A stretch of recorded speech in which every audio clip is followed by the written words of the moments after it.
And we're live. Oh, we're also on the terrible view. There we are. Yep. Hello. Hello. How are you? Wonderful. How That's are good. you? We've been talking for 30 minutes. It's like a weird thing to be like, we're going. Yes. Hello. Yep.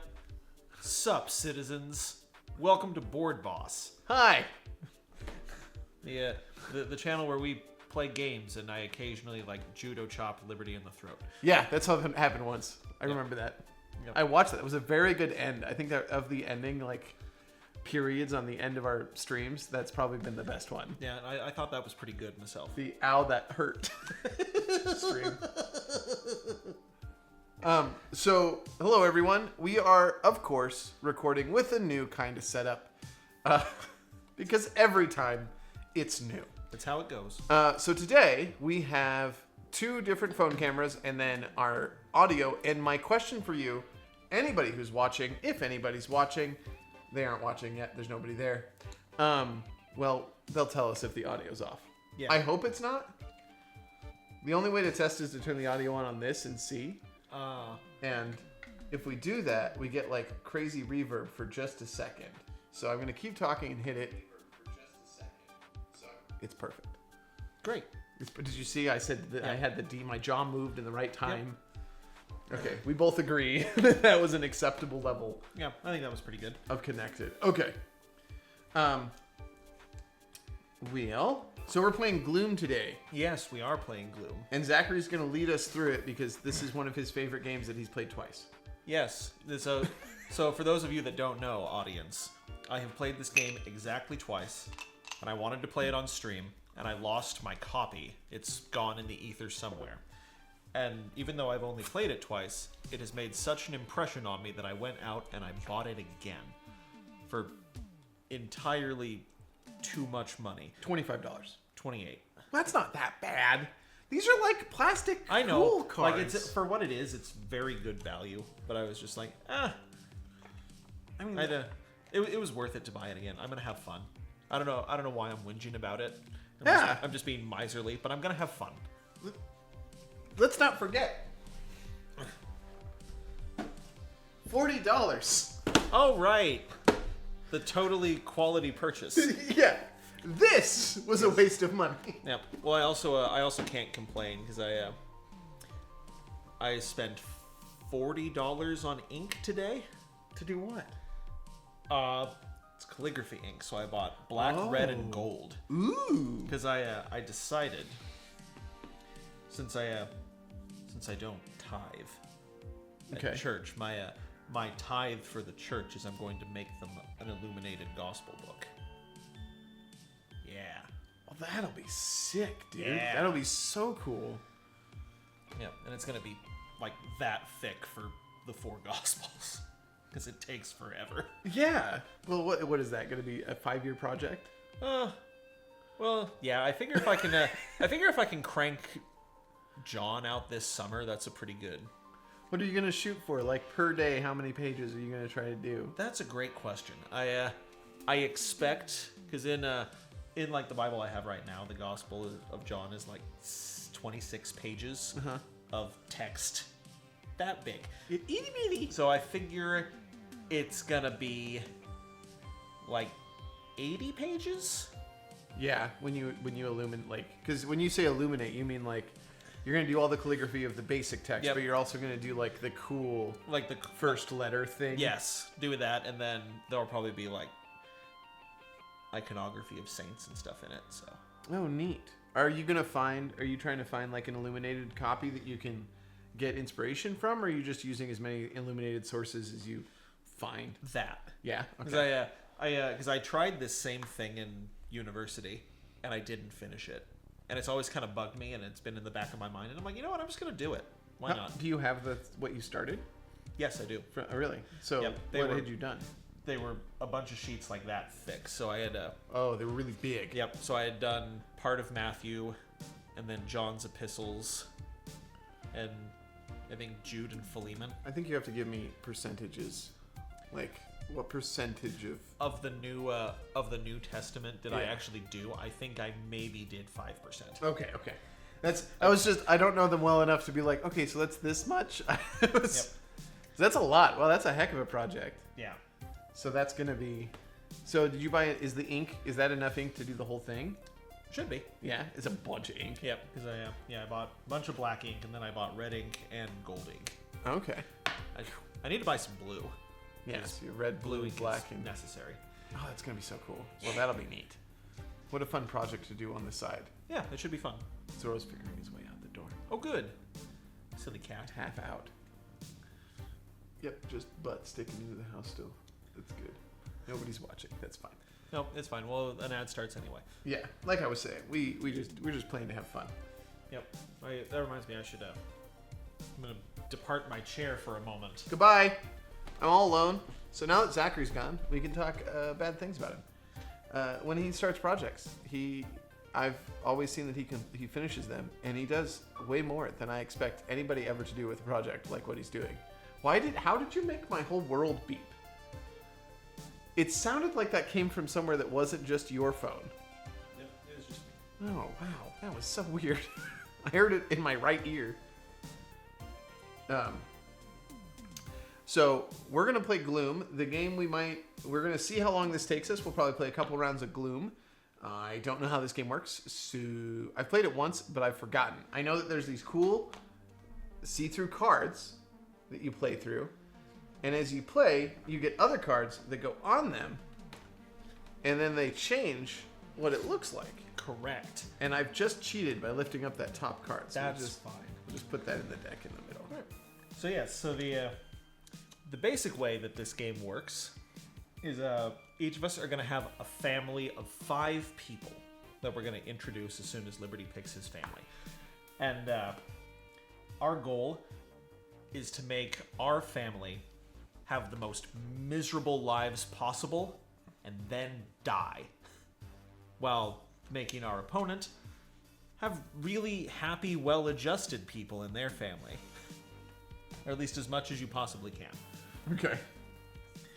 You picked the right family for me. Oh, good. I like what you've done. I expected that you would like that one, but I wanted to give you options. There's Grogar. Yeah. A work-in-progress teddy bear. Yes. And I am all about him. Don't forget Lord Slogar, the brain in a box. Yeah. Oh, wait a minute. I shouldn't be saying that. I need to let you introduce Yeah, these let people. me introduce my people, but that's fine. I'm very I'll sorry. steal one of yours. You have twins. I don't know. I assume they're twins. That's Yeah, all I can see from here. They're the twins. Oh my gosh, I didn't read that. I had no idea that's what it was. So yeah, essentially, So we're going to put that up there. yep. The way this is going to work is each of us is going to have a hand of 5 cards. Okay. And there are essentially a couple types of cards that you can play. Okay. There are modifier cards, which make people have good or bad days. Okay. There are event cards. Which resolves Which, and then goes away. Yes. Like, done. And then there are untimely death cards, which is on the first play of your turn and only the first play. Okay. You can kill someone in your family. Okay. Or really on anybody. As long as they have negative self-worth, you can kill them. Okay. So like if one of your family members was kind of sad but not very, and I wanted to take them out before you could make them more miserable, I could kill them. Because the goal is to have the dead family with the most sadness. Correct. So at the end of the game ends once everyone in a player's family dies, and then whichever family is the most miserable, that person is the winner. Excellent. Oh, hi, Naughty Knight. Oh my word. Naughty says they know this game. Well, splendid. That's good. Yeah, unfortunately you still have to listen to me explain it, because I have to reteach Liberty how to play this game. Yes. And for our multitude of viewers at once that may need to know as well. That's true. That are not naughty. Yep. So let's see. So on your turn, you can make any of 2 plays. Okay. You can play a modifier. You can play an event. If it's your first play, you can play an untimely death card. Okay. You can discard your entire hand, or you can pass. Okay. And then once that is done, you draw back up to 5 cards, and that's your turn. Alrighty.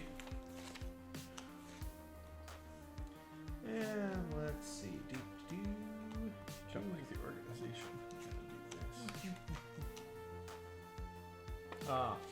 Well, that was correct in my assumption of how we start this game. I have a feeling that you are going to be the first player in this game. How does it determined? Whoever's had the worst day.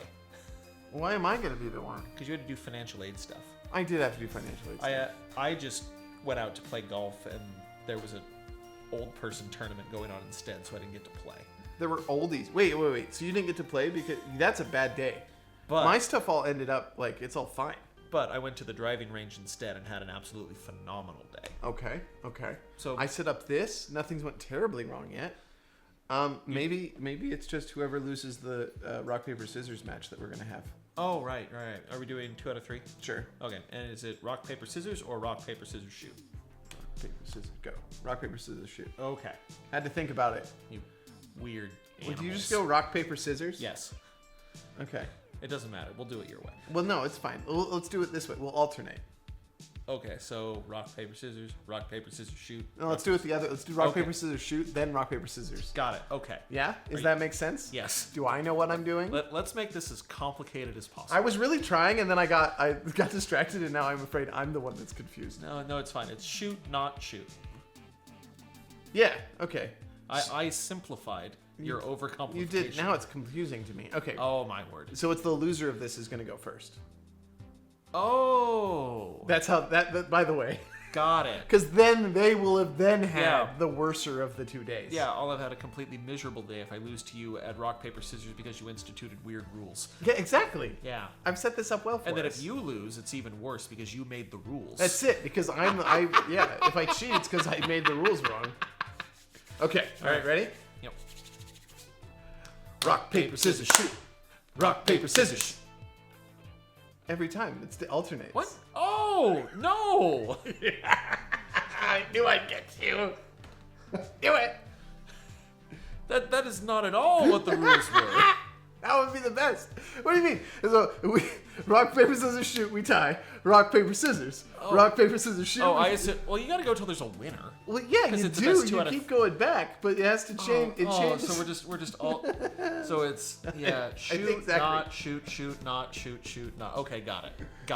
We're starting over. Oh my god, I think I'm making your day the worst. Yeah, yeah, you are. The biggest losers are the winners, and you can have positive effects on your opponents to mess with the scores. Awesome. Nani has totally played this game before. Yep. They could just be our real rule book. All right, so rock, paper, scissors, shoot. I lost. All right. Rock, paper, scissors. I won. Rock, paper, scissors, shoot. I won. You lost. It's your worst day. You get to go first. Hooray! I'm miserable. That whole time was for us to go, oh, you're the miserablest. Oh, yep. I think that's well deserved because if nothing else, I'm horrifically confused. Well, good, Naughty.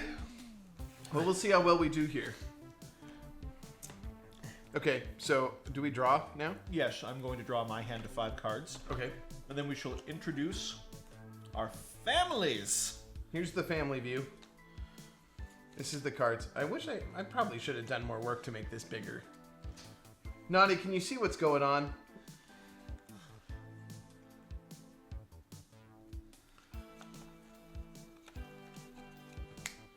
We'll see what they say. Are you planning things? Yes. Okay, so we've got kind of, yeah, it's a little glary. I wonder what I could do about this. I should have thought about this before. I Yep. just accepted it and now I feel bad. Well, it'll survive. We just have to sell what's happening. That's it. We'll just sell it. We'll make sure you know what's going on because we say what it is going on. Yeah. I could just make it a strip and make it big. You could. Do you want to do that? Sure. Would it make you feel better if you It did will that? make me feel better if I do this. Okay. Yeah, so we All get right. all of our cards close-ish together. All right, and I'm going to not move mine because there needs to be a discard right here. Fine. Nope. You be that way. I will. Because I read the rules. No. Well, at least you only have to worry about the sheen on the cards, Naughty. Because as I was whinging earlier to Liberty, this copy of my game is brand new out of the box, and so it stinks like brand new cellophane or whatever the heck this is. So yeah, I think in that case I was well justified in having the worst day. Oh, there we go. That's much better. I can almost read that. What do we got? Yeah. At least we can see that they're people now. Yeah. And the chat can still be chatting. And they can still see underneath. And that will... Well, now I made it go away. There. Solutionified. Beautiful. There. Love At least it. it's better. All right, and you have your hand, and I have mine. I do have my hand. Splendid. Have a hand. We'll travel. And they can see us over what we're doing. Which is pretty good. As long as we don't, like, sneak way down. You can see our hands down here. Miserable. You can see hands. And you can see... It's so weird.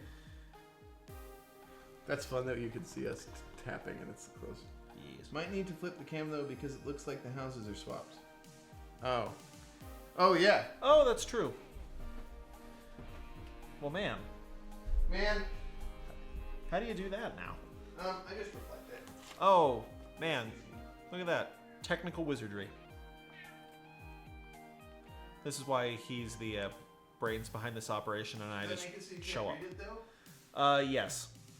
Okay, then I do the other one.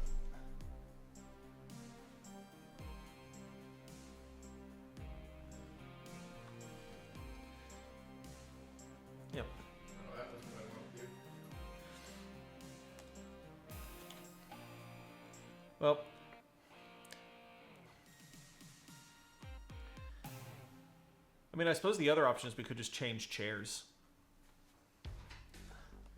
Yeah, but then our stuff has to be on the opposite side. Yeah, and then we have to reach across each other. And it's Yeah, that's what I did. I flipped the human cam. So now everything Oh. behind us is backwards. great. So Why now am Board I- Boss Live is backwards. Why am I fuzzy now? You shouldn't be Or fuzzy. was I always fuzzy? I think it's just that view is a little fuzzy. Oh, okay. Oh, yeah, never mind. See, now we're this is my board. Yep. We're in the right way. Nadi's already on it, telling us to flip the human cam. Yeah, she's helpful after I had already done it. We did it. Figured it out. Thank you, though. Well, now we've got stuff flipped, so we're good to go. Splendid. And we could stay on this angle, and they could still see us, so we could talk to each other, and they could see our board. Yep. So we should introduce our Yes. houses? Okay. Yes. Would you like to go first? Sure. I haven't read anything about my guys. Actually, why don't you go first, because you know you have done this part? Ah, yes. Okay, well, we'll start with, this is the Wellington Smythe family. Rightmost, or the one that I'm pointing at now, we have Lord Wellington Smythe, the dumbfounded Duke. Since the death of his wife, he has doted on his two youngest children, despite the remarkable lack of paternal resemblance. And next, we have his oldest daughter, Lola Wellington Smythe, the wild child. Once in a lifetime, you may have the chance to dance with the devil, or dice with death. For Lola, that's a slow night. Let's see, then we have the twins, the youngest children. Oh, Adorable tots. They twins are. suck. They're creepy. They are. Let's see. The Wellington Smythe twins are the sweetest demonically possessed sociopaths you'll ever meet. Demonically possessed sociopaths. Yes.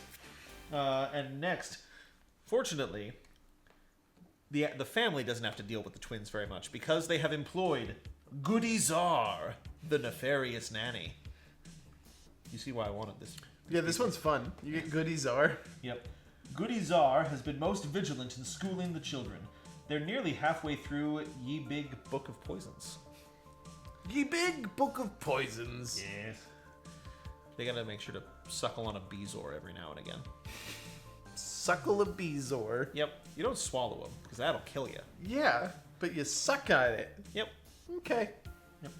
And then finally, to make sure that nothing in this family goes awry at all, we have Butterfield, the lurking butler.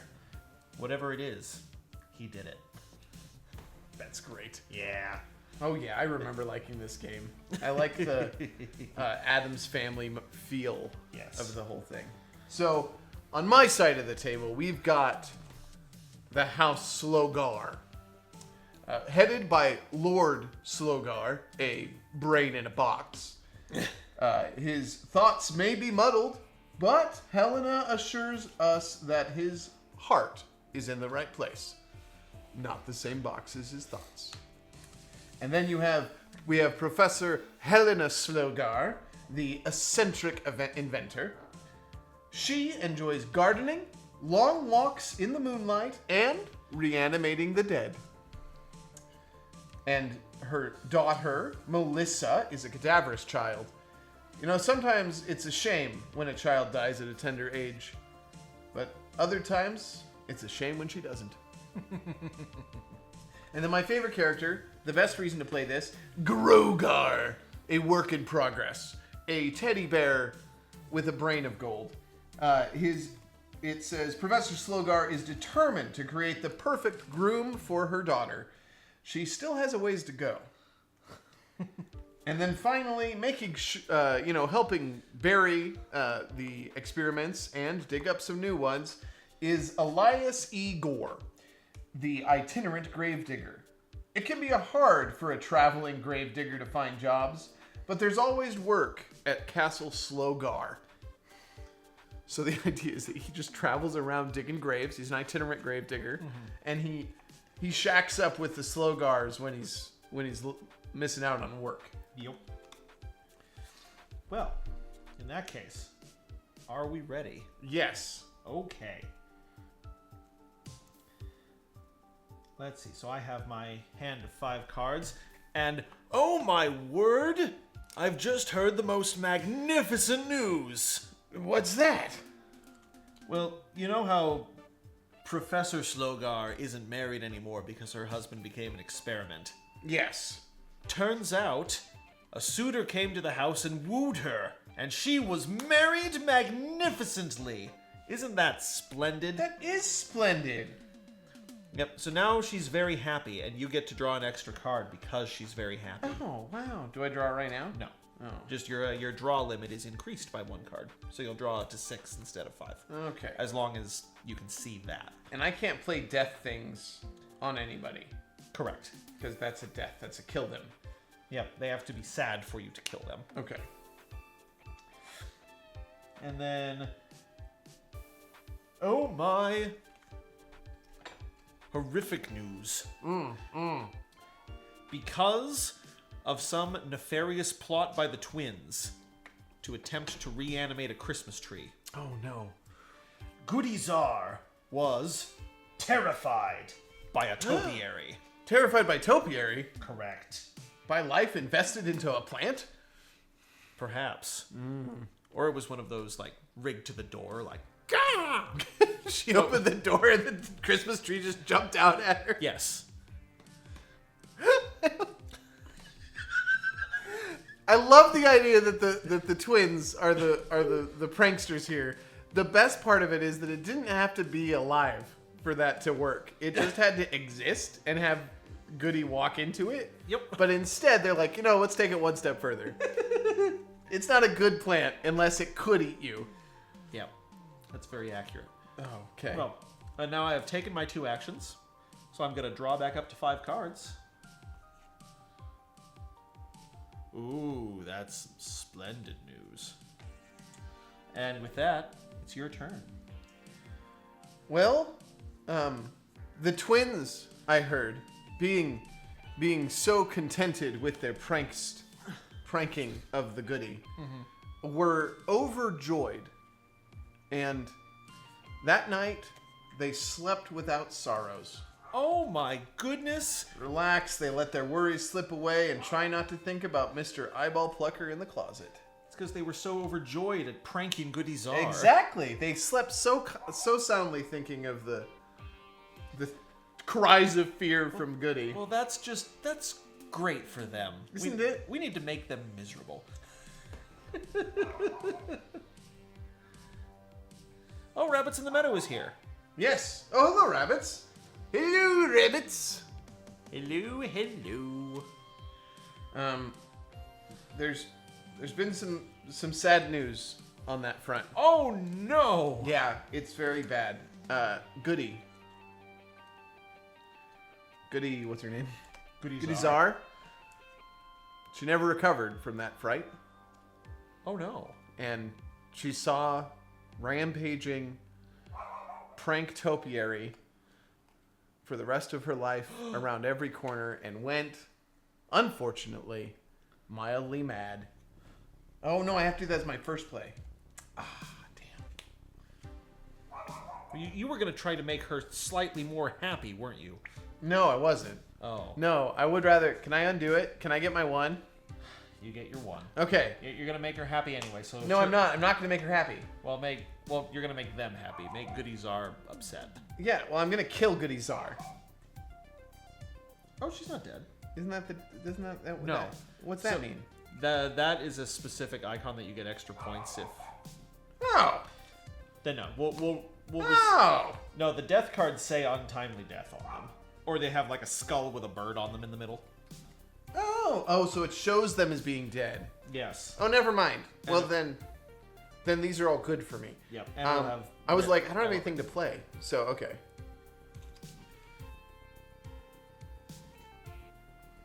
Well, then we've got Elias Igor, tragic happenings. Now that I know what I'm doing. Oh my goodness. So, I mean, I want Goody to go mad. And because I said that Goody went mildly mad, I'm still going to do it for you because it was my mistake. We'll just undo that. So Goody's going to stay the same. It just gets slightly better, slightly better for you. You monster. Why? You made her happier. Yeah. How dare you? I did a little bit, but you get the little skull thing. So she went mad. Now she sees prank topiary around every corner. I really liked my story for that, so I want to stick to it. No. And it does something to you. It says discard 1 card from your hand every time you play a modifier card, including this one. Right. Which means that I guess I just get to discard a card? I guess so. Because normally you play that on yourself. Yes. You don't do weird things like I just did and give you extra points. Because that's weird. That's a weird choice. Fine. Mendenhall against happiness. True. Just in. Rabbits in the Meadow reporting. Oh, This just in. Mendenhall against happiness. Yep. I mean, I want happiness for him. My family needs to be absolutely miserable. Like, as miserable as it is humanly possible to be.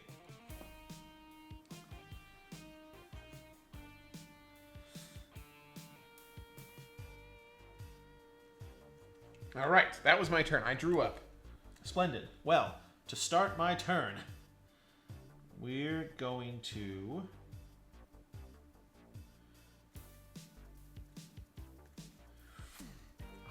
Racist.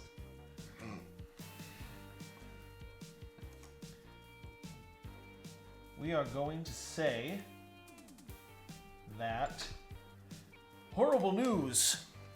Horrible news! People have found out about the behavior of Lola Wellington Smythe. What did Lola do? Is she the wild child? Yes, she is. Oh. She was caught drinking and playing cards with a vicar. What? But the worst part, because this is 1895, she was smoking while they were doing it. And therefore, she was chastised by the church. No. I know. It's negative 25. Yes. Oh, I get 1 extra card, don't I? You do. I do. I was going to make sure you did that before. I didn't. I forgot.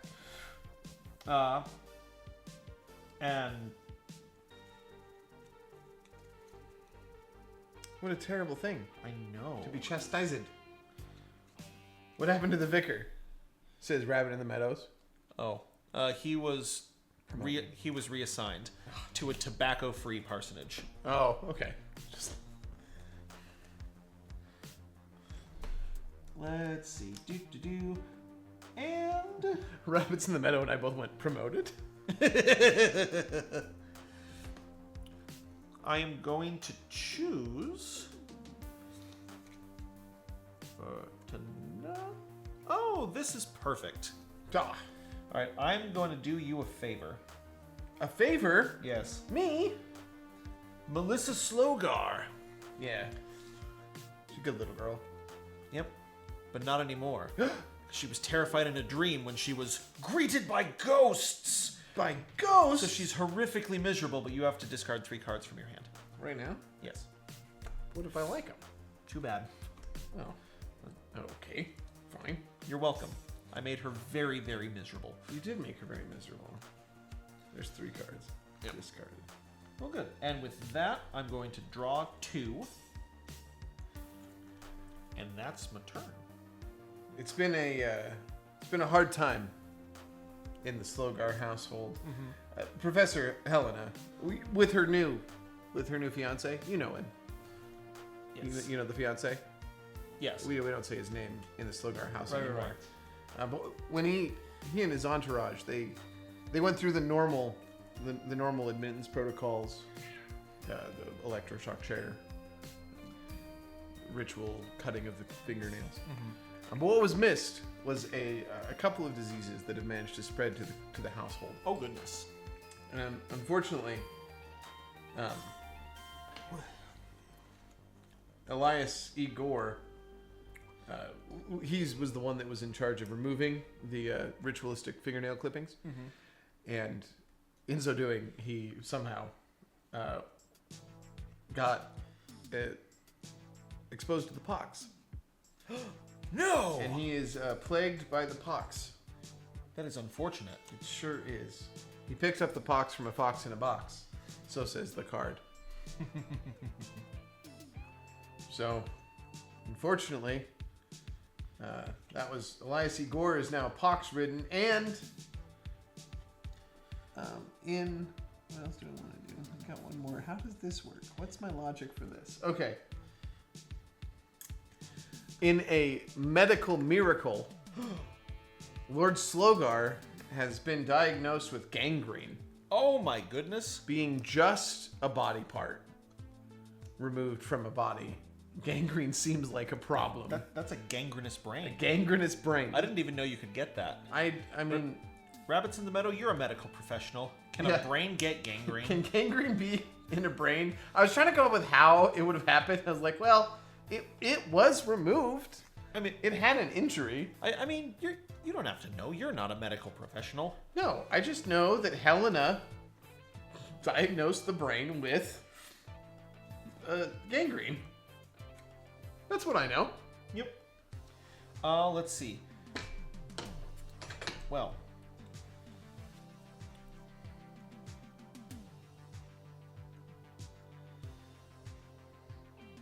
All right, Liberty, I'm about to make you very happy. Okay. Oh wait. Oh no. Well, you have one less family member to worry about now. Oh.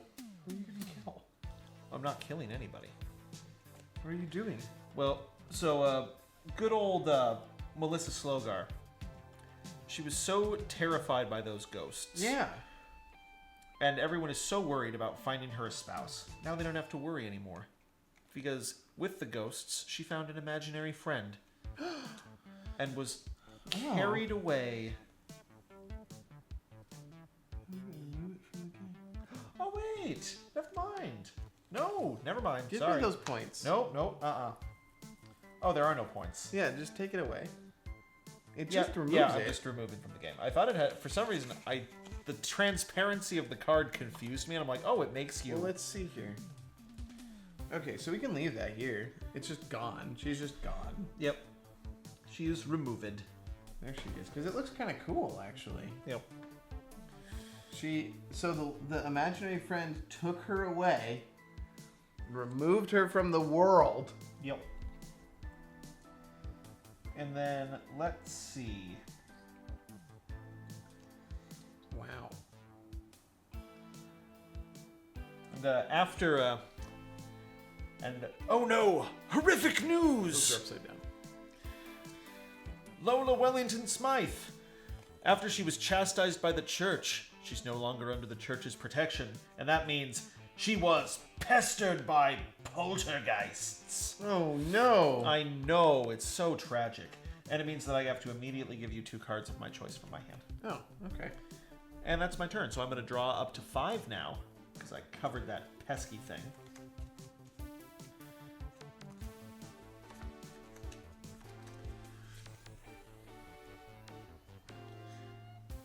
And with that, it is your turn.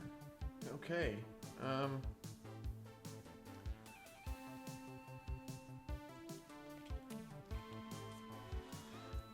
trying to organize this hand you've given me.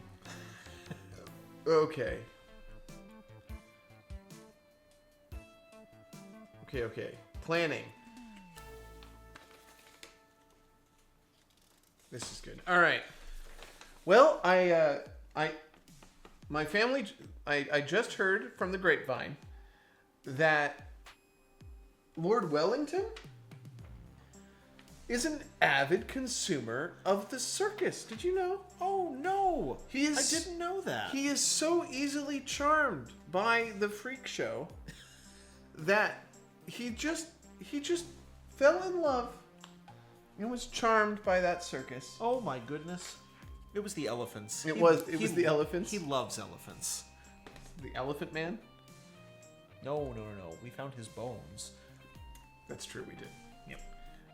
And then it's terrible, and it's been terrible. But Grogar, the groom for the recently spirited away, Yes. Melissa, he's went a little mad with the disappearance of his betrothed, future betrothed when he is improved to the point that he could love her. Yes. And so he went out on the town and, the red light district ran out of lights for Grogar.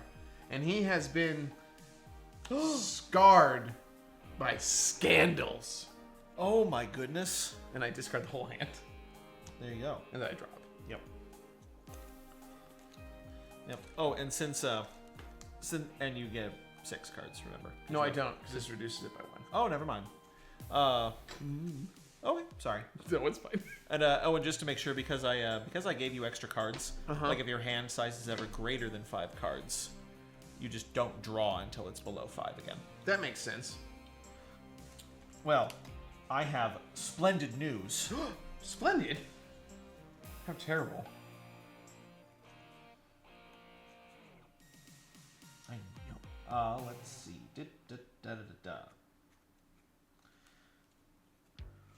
Oh, well, here we go. Actually, bad news first. Horrific, terrible news. Lord Wellington Smythe. Because he was so charmed by that circus, he fell in with the carnies. Oh, no. And because of that, Never a good plan. he was driven to drink. Let's hope he doesn't get hepatitis. That would really put a damper on his day. Does that come from drink? No. I was like, is that how that works? No. No, he'll just get cirrhosis if he's driven to drink. Okay. That makes sense. Yes. And then, splendid news! Grogar, the wonderful bear.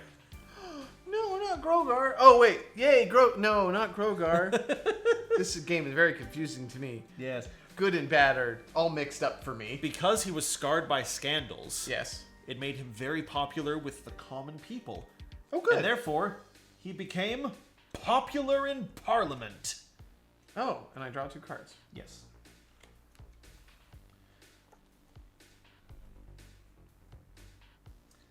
Let's see.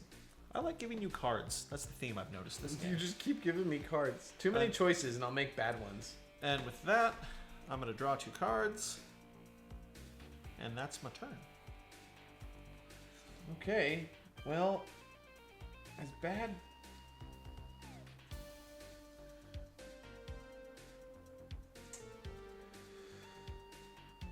Well, as we discussed, poor Elias has been consumed by the pox, plagued by the pox. He's been bedridden for days now. He's unable to dig any graves. And what's worse is not only do these pox erupt from his skin, but they erupt inside of his flesh, Oh my goodness. consuming him as it was from within. Ah. Very good. And he's died.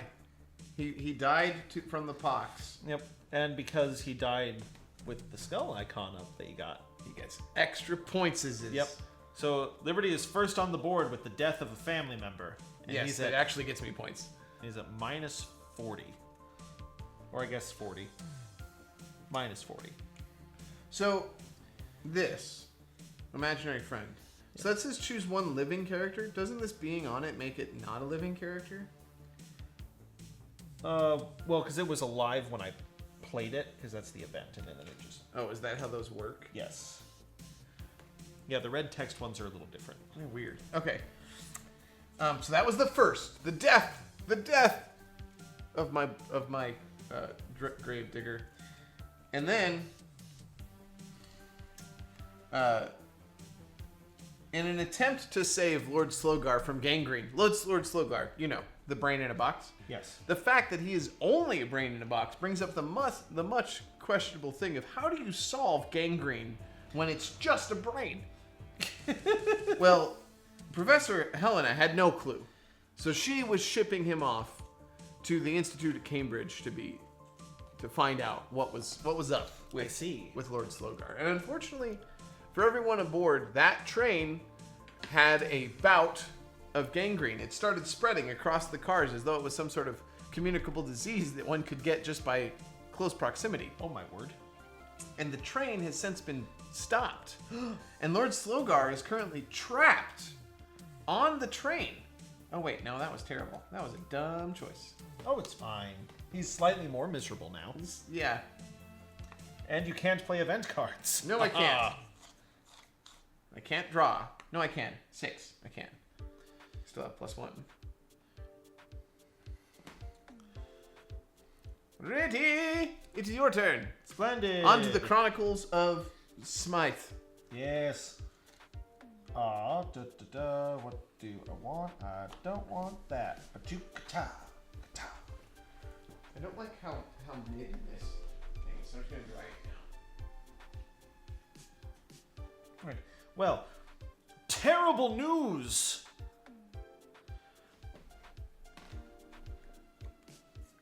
Terrible? Yes. After Goody Czar was terrified by that topiary, she came back with an axe to make sure to deal with it. Once and for all. But when she did, it turns out the tree was host to living friends, and she was menaced by mice. Ew. I know. So she's having a dreadfully horrible day. Oh no. Oh no, not the mice! Can I tell what's going on with her? I can.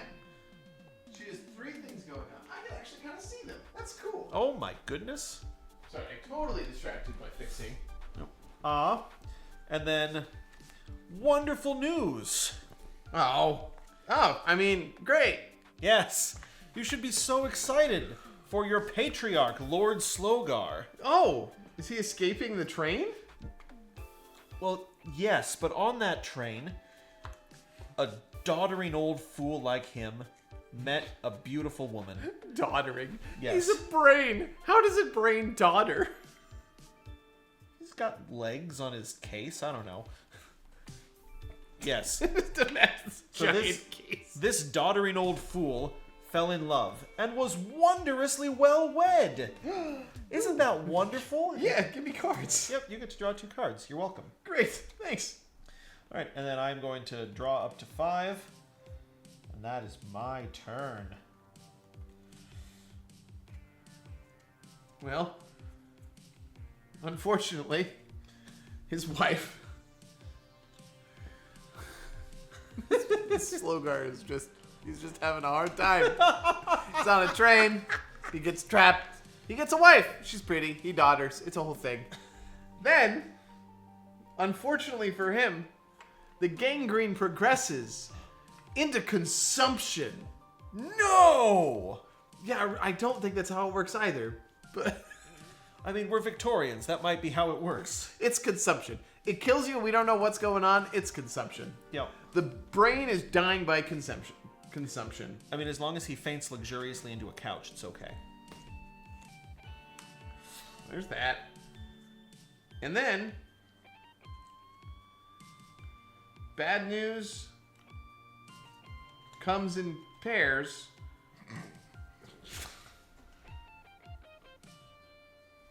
Oh no. We'll do a different one. We'll instead do your butler. What's his name? Butterfield! Butterfield the butterler. Butterfield the butler, who buttholes. And he makes butter. And he makes butter. He's a buttering butler? Yep, he does it in a field even. Wow. In a field? I know. What about, well, in that field where he butters, Mr. Butterfield, the butler, there's a lake. There's a lake? Yes.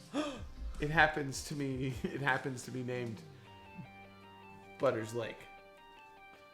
Yes. After his family name. It's his favorite place to be, Butters Lake. It is. And in that lake, on a boat, is the most beautiful little dumpling of a woman that Butterfield has ever met. And this little dumpling of a maid, they find out her name is Milk.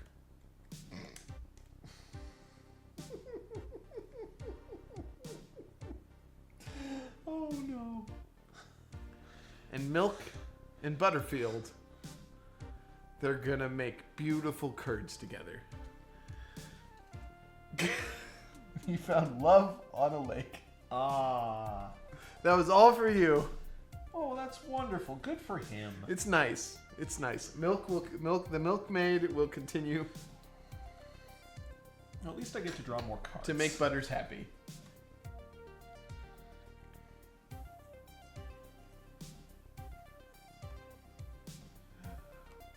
Well, on that note, is that all you've done? Yeah, that's it. Okay, and you don't get to draw. if No. you're over. Okay, splendid. I have 5, and you have an idea of what I have in my hand. Do I?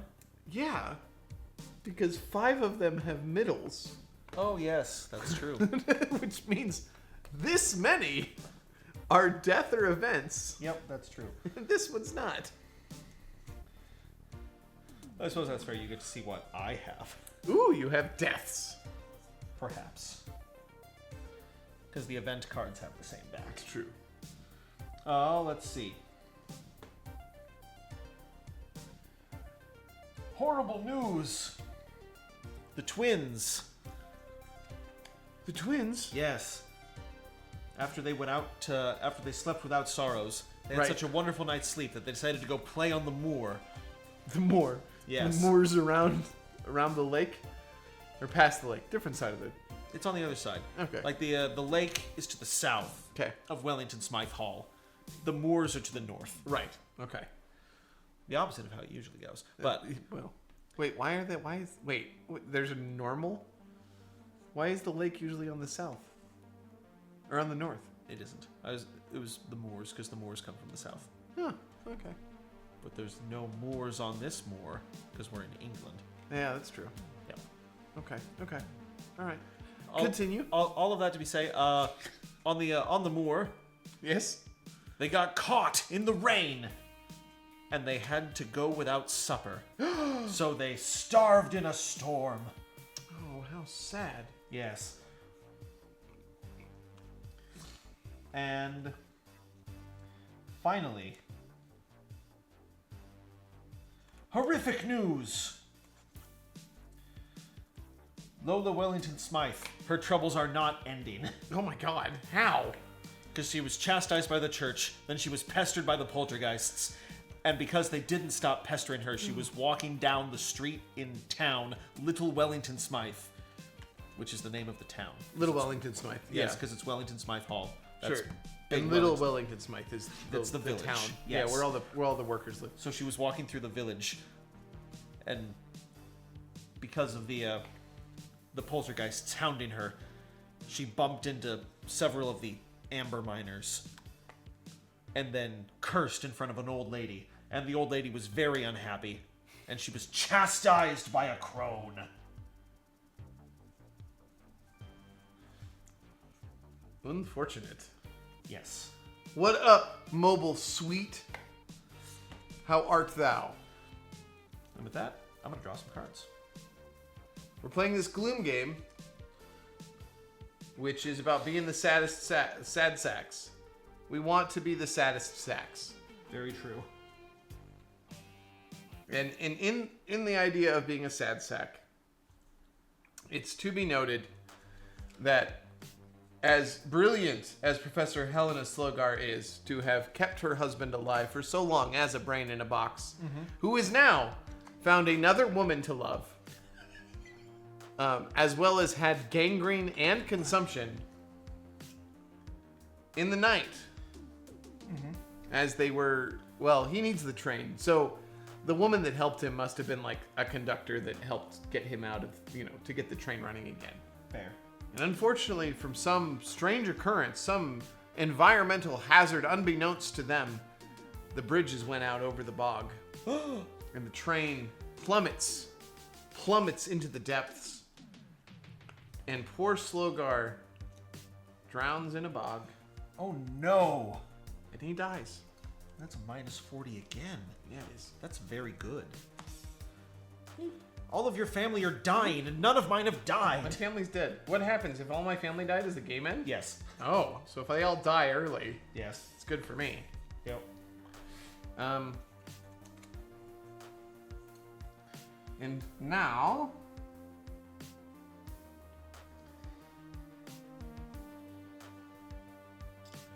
I play the event Stormy Night. Does this have to go on somebody? It just goes out, right? Yes. Draw 4 cards. Play any 1 card drawn. That's a good event. What do I do with the rest of them? They go away. Then discard until you reach your current draw limit. Great. So I'll play this card, which is you may play up to 2 additional cards this round. They may be any combination of untimely death and modifiers with negative self-worth. Oh my goodness. So then I have to draw down to 5, or discard down to 5. Well, because you get to play 2 additional cards right now. Oh, and then I have to discard down to 5. Yes. Well, good. So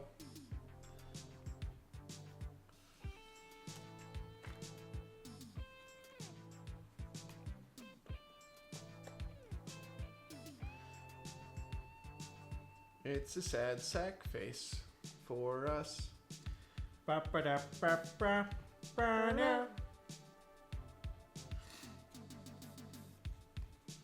So, in a tremendous change in his outlook, Grogar, who is popular in Parliament, he's been tapped to be the next Prime Minister, Grogar. Oh my goodness. He's going to be on the ballot. Oh, wait.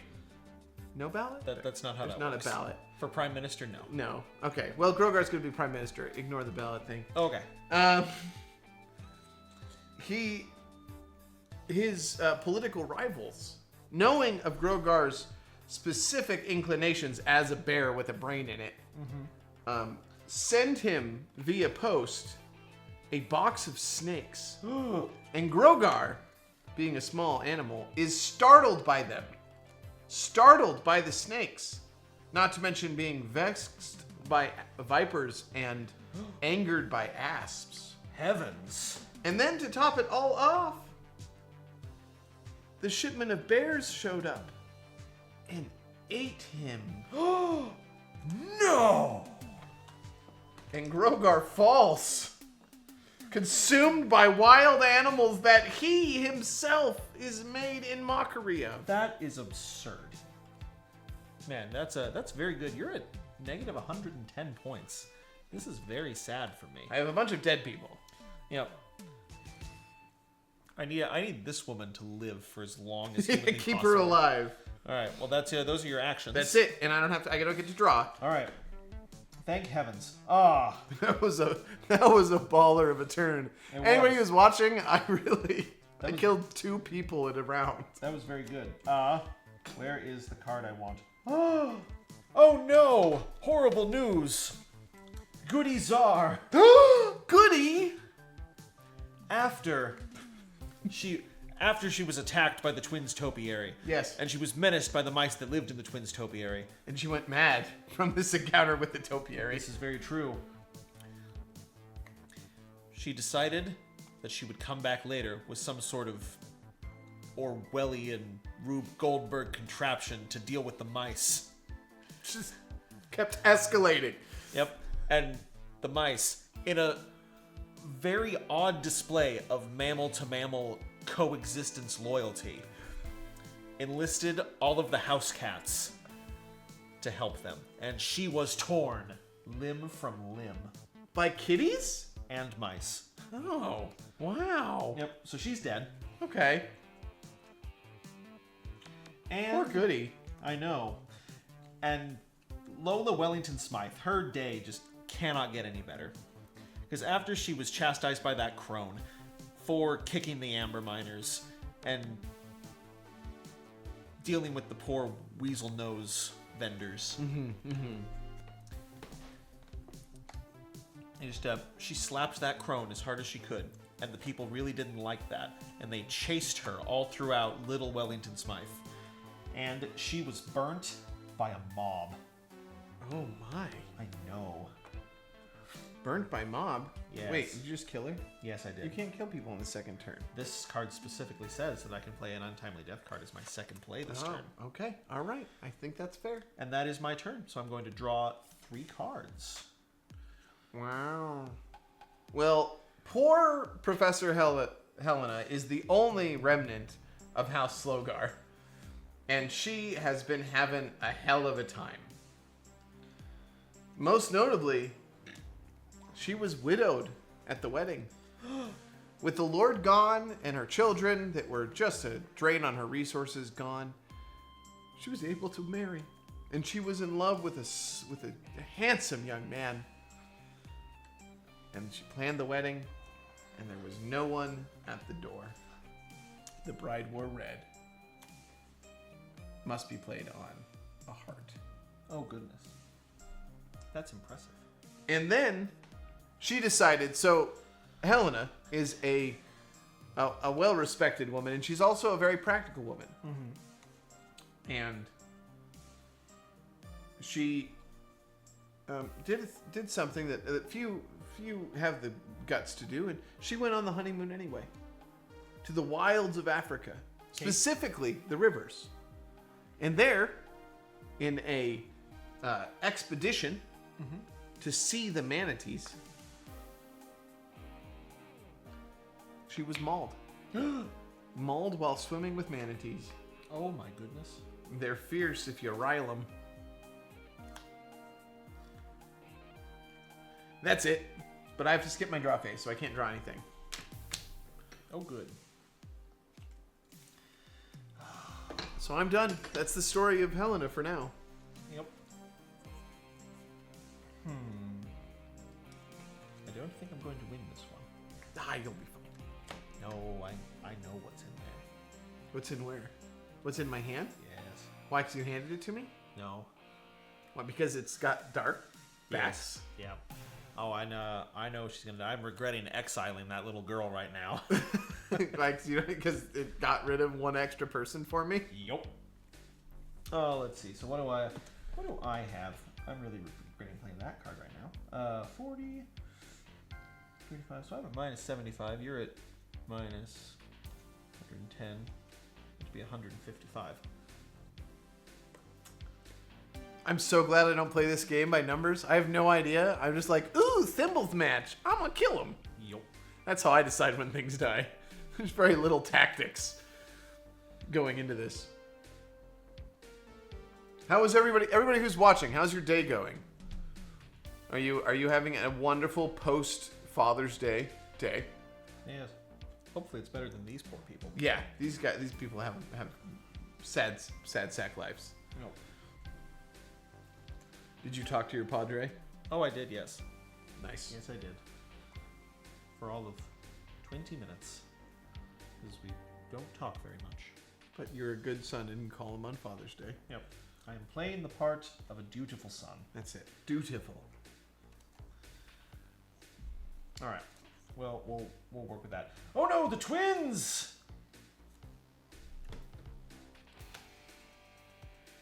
The twins, unfortunately, after they were starved in a storm, because they were so wet and they wore cotton and didn't learn the lesson that cotton kills, they got blistered.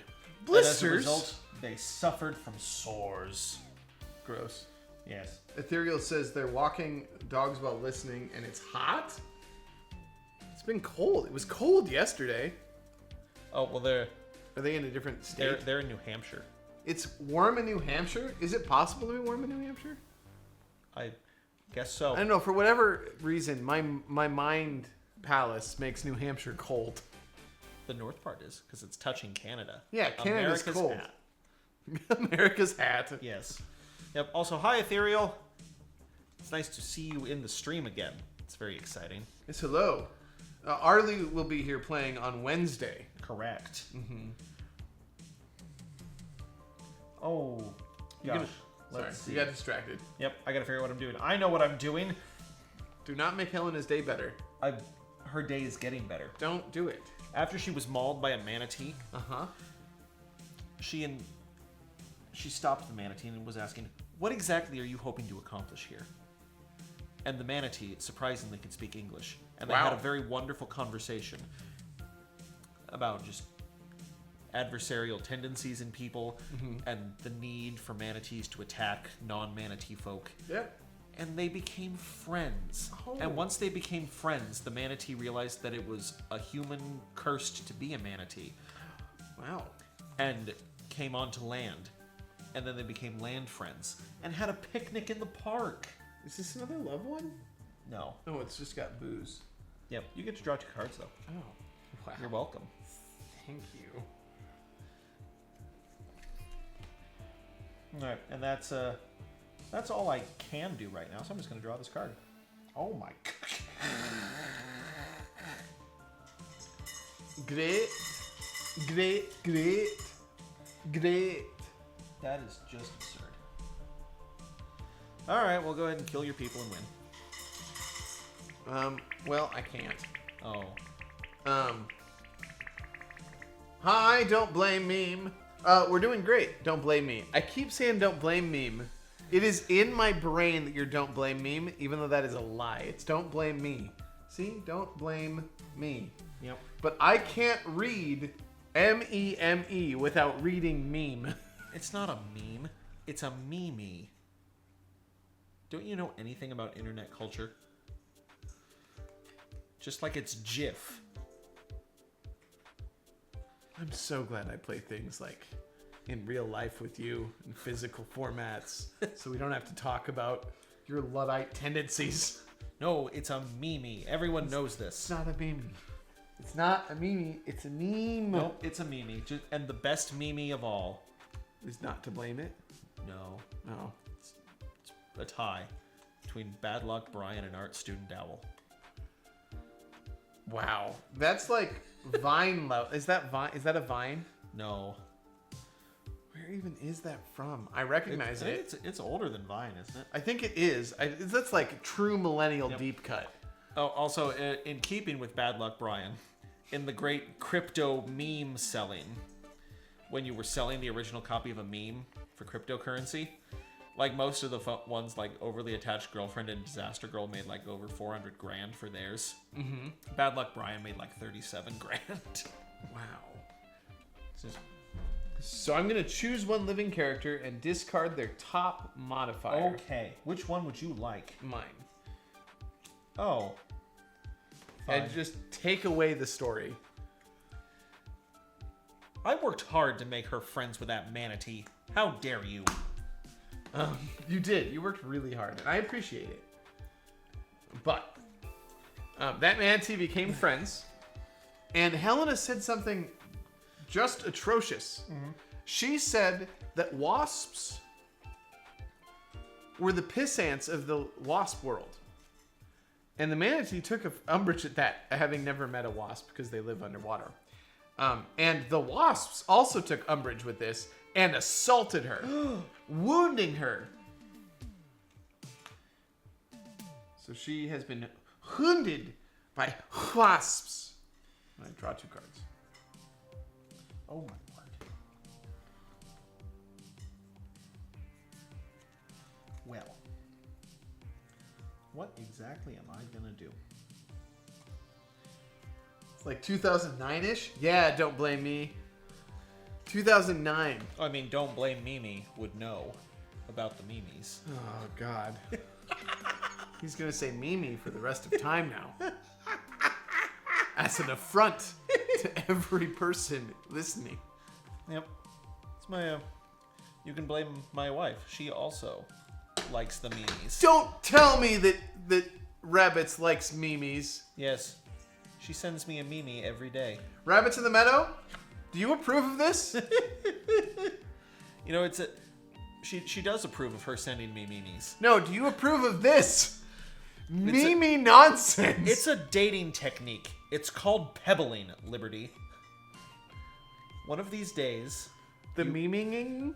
The continue, like the throughout the day sending of various memes and gifs and the like is pebbling. No, I do that with my significant other. Except for we just send like love and then ... And then if nobody responds, we do ... again. Ah. You see, with pebbles. With my wife, I do that where we go mwah at each other a lot, and if she's in the house with me, I will just go mwah, and if she doesn't hear me, I will continue going mwah. You have to like louder and louder until she hears me. Sure, we go back like when we like love, and then we say love, and then we come, and if the other person doesn't respond, like wava. I can't believe you people. So we just like yell woof Right. at each other. Well, I know I'm about to lose, but just for the heck of it, I'm gonna try to come back from this. So, after the twins suffered from sores on the moor, they were brought back into the house, and without Goody Czar to care for them, Yeah, because she died there's already. nobody to take care of them. They're all alone and sad. The sores turned to measles. Measles. Yep. And the twins were overcome by measles. Oh. Poor twins. That was a minus 50, so that's a pretty good ghost. Solid. All right, so what am I at anyway? Solid killing people. 85, 125. Here you are doing math again. Yeah. I'm still winning. If only I could. Oh, I can't do it. Can you stop me? I need to be able to kill 2 people in one turn, and I can't do it. So I'm just going to discard my entire hand and draw back up to 6. So that you hopefully have something to do. I'm just going to kill... I was waiting. Zachary's getting too close to slaughtering his family fast enough. So I have to just kill it and not get my bonus. So... Unfortunately for us, wounded by wasps, abandoned by a manatee, and her young love, Helena just eats her sorrows away.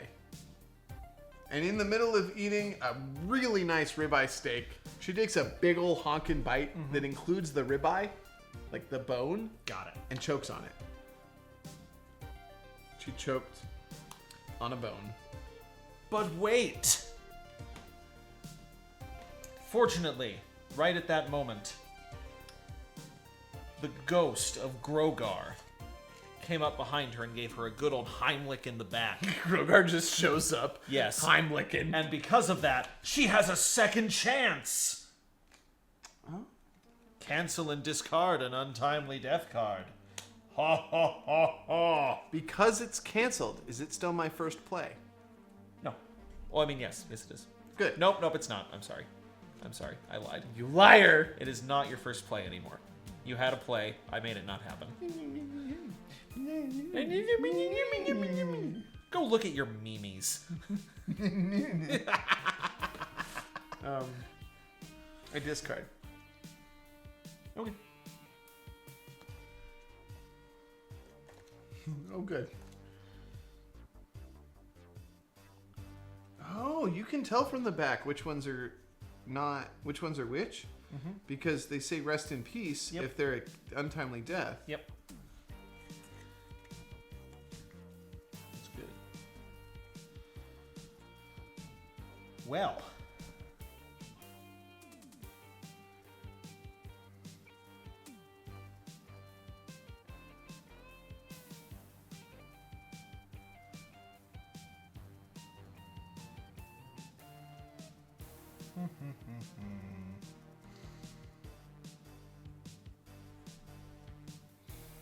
Are you gonna get them sad enough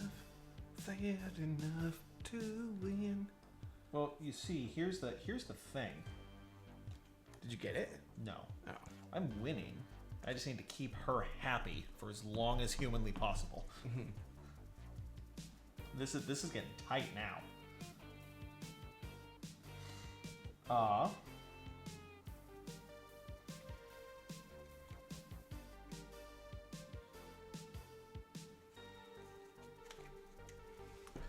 Oh, I believe in your story. thanks.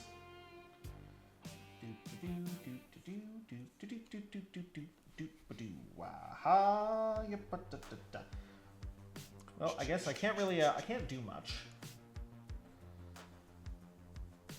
You can't? No. So you concede defeat? No. No. That's not what I said. We are gonna just...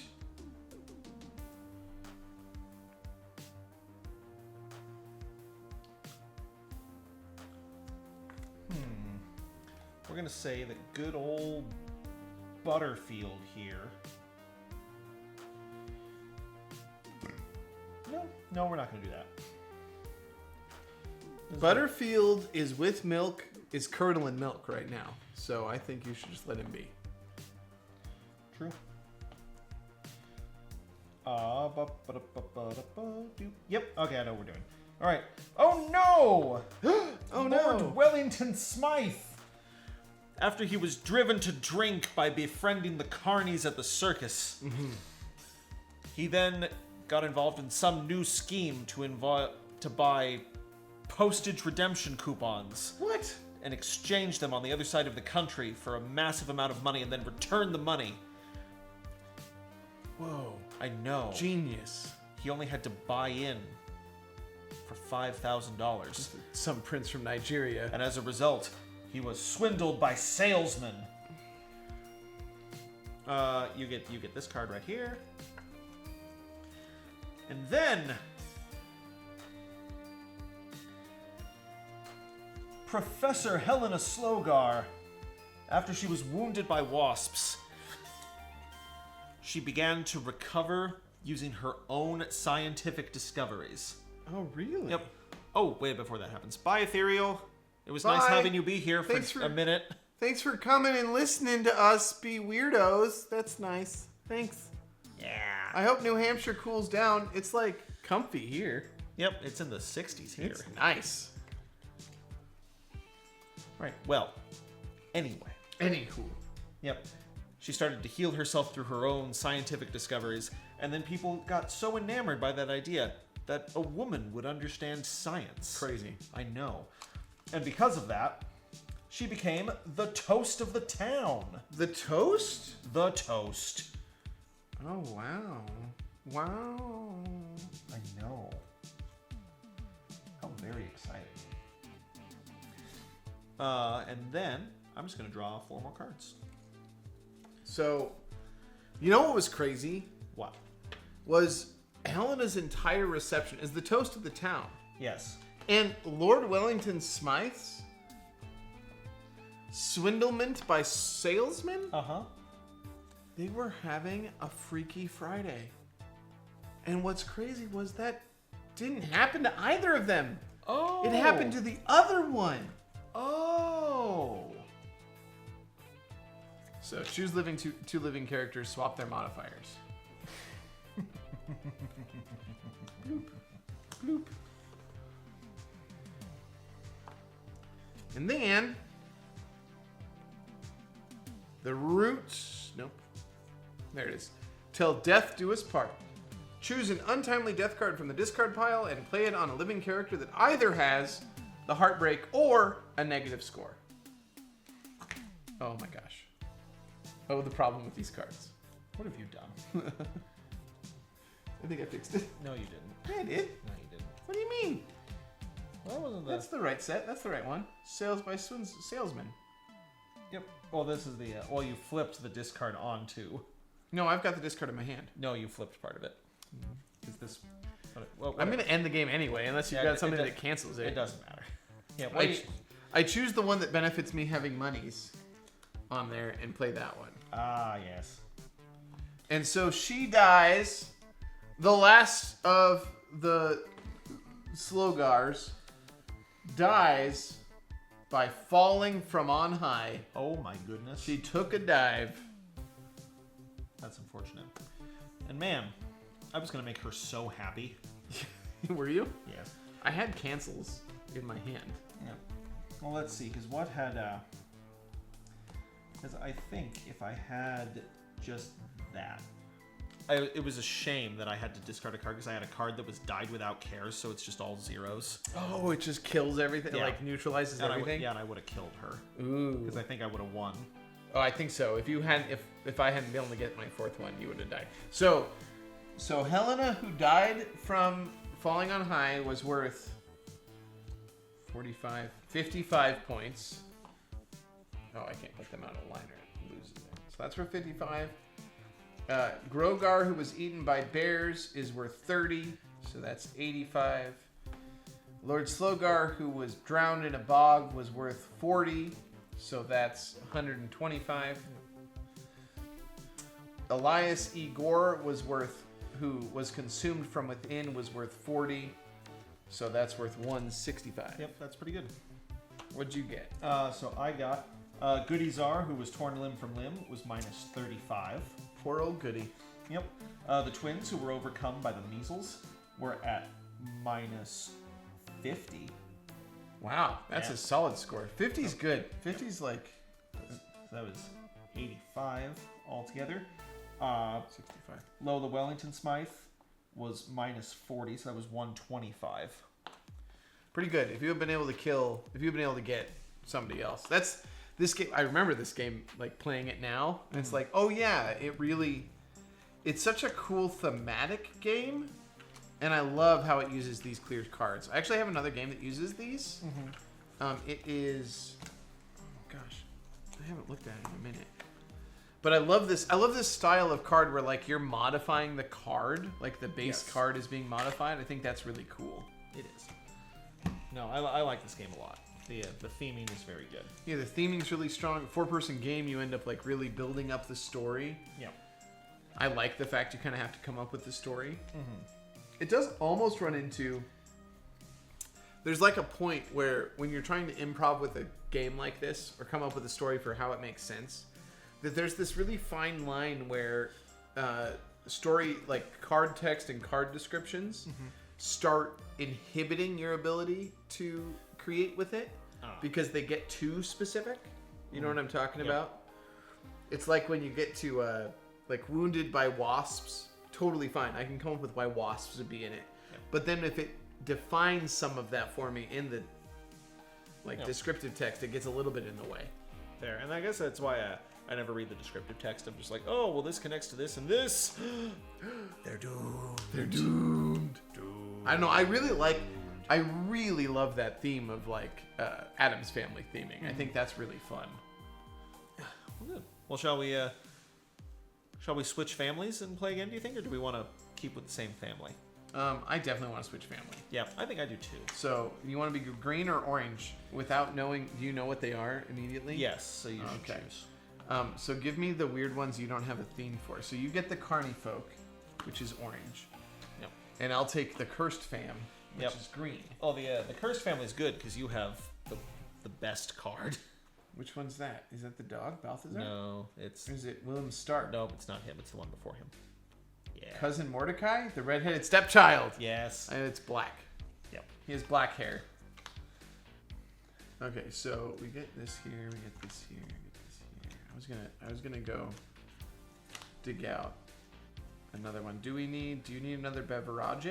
I do. So do I. So let's get another beverage. Let's start an ad break. Yep. Quick break, audience. Here, BRB, as they say in you fill me up? meme culture. It's not as bad as board pussy.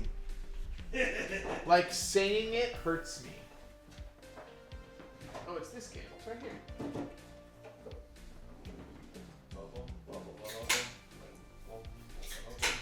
So I've never played this game. Just going to talk to the chat and Zachary. So this is called Custom Heroes. An exciting card crafting trick-taking game that I got. It's by AEG, which has some really baller games. It's got a lot of rules, but that's because the rule book has Japanese and like English versions. You get these cool. You choose your character and you choose what placement reference you want. So you get these characters. There's different fighters, right? Mm-hmm. And then you craft the cards. So the cards are all in these binders, and what you do is, so like you get this card. And then the other cards, which are random, this is such a weird game. So these ones are clear. Oh. And they go into the card protector, wow. into the sleeve, to make the card change. Isn't that strange? I've never played this game. It's just one of the... I mean, I've not played this game. Look at how yellowed that bag is. Yeah. I mean, I'm just amazed at how it becomes a trick-taking game. I have no idea. Because I love trick-taking games. I know. I should have offered this. This could be another rolling duo. Well, it's one of those, like, if we could, if this wasn't a visual medium, I would say we should just play Whist. Right. It's just Whist becomes so card-based. Kind of like those... I don't know if you watched my Final Girl episode. Final Girl is this really... You should take it. You should try it at home if you have time to try it out. Ooh. But it's this game. You take these two boxes. Mm-hmm. It's a solo game, and you're playing a horror movie. Oh, okay. There's a villain, and this one... I guess I should do this where people can see us. So this one, what I think is so cool about Final Girl, everybody can see it, is... So the box opens like this. A, it looks like a VHS tape. Yes. Which is cool. And then B... There's your character. There's your character board, and there's Hans's stuff. That's awesome. And then on the other side, there's the map. Wow. Isn't that neat? That's cool. And it magnetizes in there. Bloop. And this is the base box that has everything else. Happy trails to you. Yeah. So yeah. Until this one's a normal box. But there's like 12 of these that are different maps and a different villain. And then you can play each villain in a different map. It's a great solo game. That's pretty awesome. Oh. Get the camera, Joseph. Okay. Here we are. Hi, everybody. We're back. You interrupted my deep cut. Oh, sorry. That's fine. I didn't recognize it as a deep cut. Yes. Which means it was deep enough that it was below me. Yep. It was from an episode of Full House. Wow. I know. That's pre-millennial time, dude. I know. Full House was like... That was one of those shows that was airing on ABC when I was flipping the channels as a 7-year-old wanting to watch Dragon Ball Z. And I would come by Full House and be like, "Oh, the Olsen twins. They're cute. They're my age." And then I would continue on. Yeah, I think that show went off the air when I was 3 or 4. Yeah, we were watching reruns. It's been a while. Quick, someone in the chat, if you're still there, look up when Full House. When did Full House premiere? When did Full House end? Because I can't be bothered. I'll be bothered. He's gonna do it. Fine. When did Full House end? This is the best reason to have a laptop right here. Yep, 95. Yeah, I was 3 when that show ended. I was 6. I was right on the money too when I said I was 7. So I must have been just watching reruns of that. Yep. Was there a show, if you were like, what is the off-the-wall show that you watched as a kid on television that changed your life? What would it be? That changed my life. Yeah, I really went. Oh, that's high bar. That's hard. At the end. Can this just be anything? Sure. It could have changed your life a very modest small amount. Oh. I have exactly what mine is. But I want to hear yours. Mine changed my life, huh?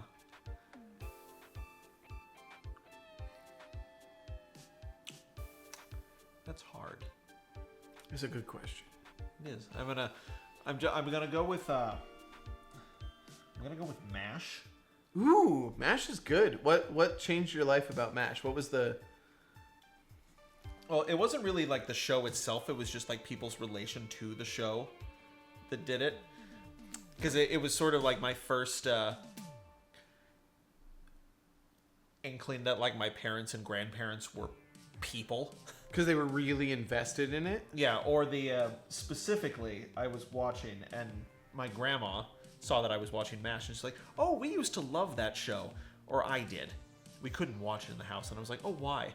Because your grandfather hated Frank. So we weren't allowed to watch. That's crazy. When somebody hates a character enough. Yeah. And I was like, oh my gosh, they're real people. They're real. It's sort of like when you are a kid and you see your teacher at the grocery store. Like that sort of realization about the world around you. Mm-hmm. I think that's probably fair. Because otherwise I'm at least when I was a kid, I was a pretty passive media consumer. Yeah, not like get really super invested, just let it happen. You know, that's interesting that you bring up that teacher thing. I ran into this recently actually, of this this intention that, because I teach now at the college, right? And it's weird teaching at the college. I'm not a trained teacher, right? I know a lot about this topic I'm teaching. Yeah. And I know how to, like, I teach well enough that I can explain things and I can get people to where we are.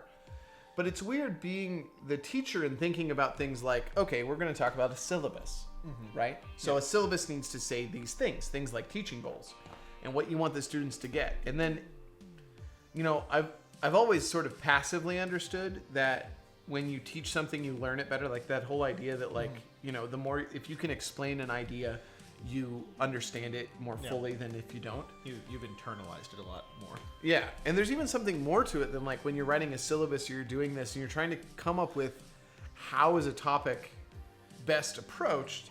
And like there are books, like you can find books that are textbooks that tell you how to teach a topic. Yeah. Well, I guess that makes sense too, because like if you're teaching like, not necessarily because you're teaching Shakespeare, but if you're teaching like an intellectual theory, there you almost have to like build a framework of like, this is how I want the student to end up seeing things. Exactly. Like writing. You need to create a way, like, and it's bigger than that. It's like, you know, the whole course has to be, okay, I want a student to have these skills when they leave. So how can I structure a course that can create that kind of skill set in a student and then like make it happen? But even things as simple as like, okay, what rubric do you grade an arts class on? Yep. You know, I had this, I don't think I talked on stream about it, but I talked to some of my students about it, where I don't grade on the quality of what somebody does. Because if I graded, like if you were in an art class and you were the best artist, that doesn't mean you should get an A, and the person that's the worst artist should get an F. Yeah, it's like technical skill doesn't necessarily equate to understanding or interpreting the material. Sure. And then even the material, like, so that technical skill, the highest functional, the highest person that's like the person that has the most skill at doing the art might really understand the coursework really quickly, because they already know it. Yeah. And so does that mean that they get an A when a student that struggles and works really hard to learn it and hasn't got as far as somebody else? So there's all of these, there's this weird amorphous nature about grading art that I run into all the time, where it's like, how do you determine that? And what it did was it made me realize that even during college, I had too much of a like, oh, professors are up here, I'm down here mentality that like, I don't think I ever got that recognition. To bring it back to what you're saying, I don't think I ever got that connection that like, they are people, they are fallible, they do, you know, I'm not learning the end all be all of whatever they're being taught. I'm learning what they have decided to teach. Yeah. And that's how high school is too. That whole thing about like, you know, how much we learn as part of the American education system being different than what we as adults kind of expected it to be. Yeah. And it brings it into, you know, it makes you realize that, well, yeah, they taught what they could teach, or what the books had for them to teach. Yeah. Or what the government doesn't withhold funding if you teach it. Right. Or they had to teach exactly what, like for us, it was, you had to teach exactly what the test was going to be. Yep. So that you could pass the test, so that you could go to college, because you would not pass that test if they didn't spend the whole time going up to it teaching it, because it was so specific about what they were testing. Yeah. You remember it like that? Like that it was very test driven? Because mine was. Yeah. No, there was definitely like tests are sort of the be all end all of it. But I I was sort of like on the. It wasn't that bad for me because I just was the kind of guy that in school I would read my textbooks for fun if it was about a subject I cared about. Mm-hmm. So I had a really good time in school. Like, even if objectively it wasn't very great, I had a really positive experience with it. Sure. I think I'm kind of like that too. I know you love history. You love history to a level that I just don't connect with history. But there are topics that you really connect with that I don't connect with. Mm-hmm. But as a person, I've always been very good at short-term memorization and memory use. Like, if I needed to pass a test, I would get 100% on that test. If they had given me a practice exam and what was going to be covered, I'd know that whole thing. Like, I'm really good at that.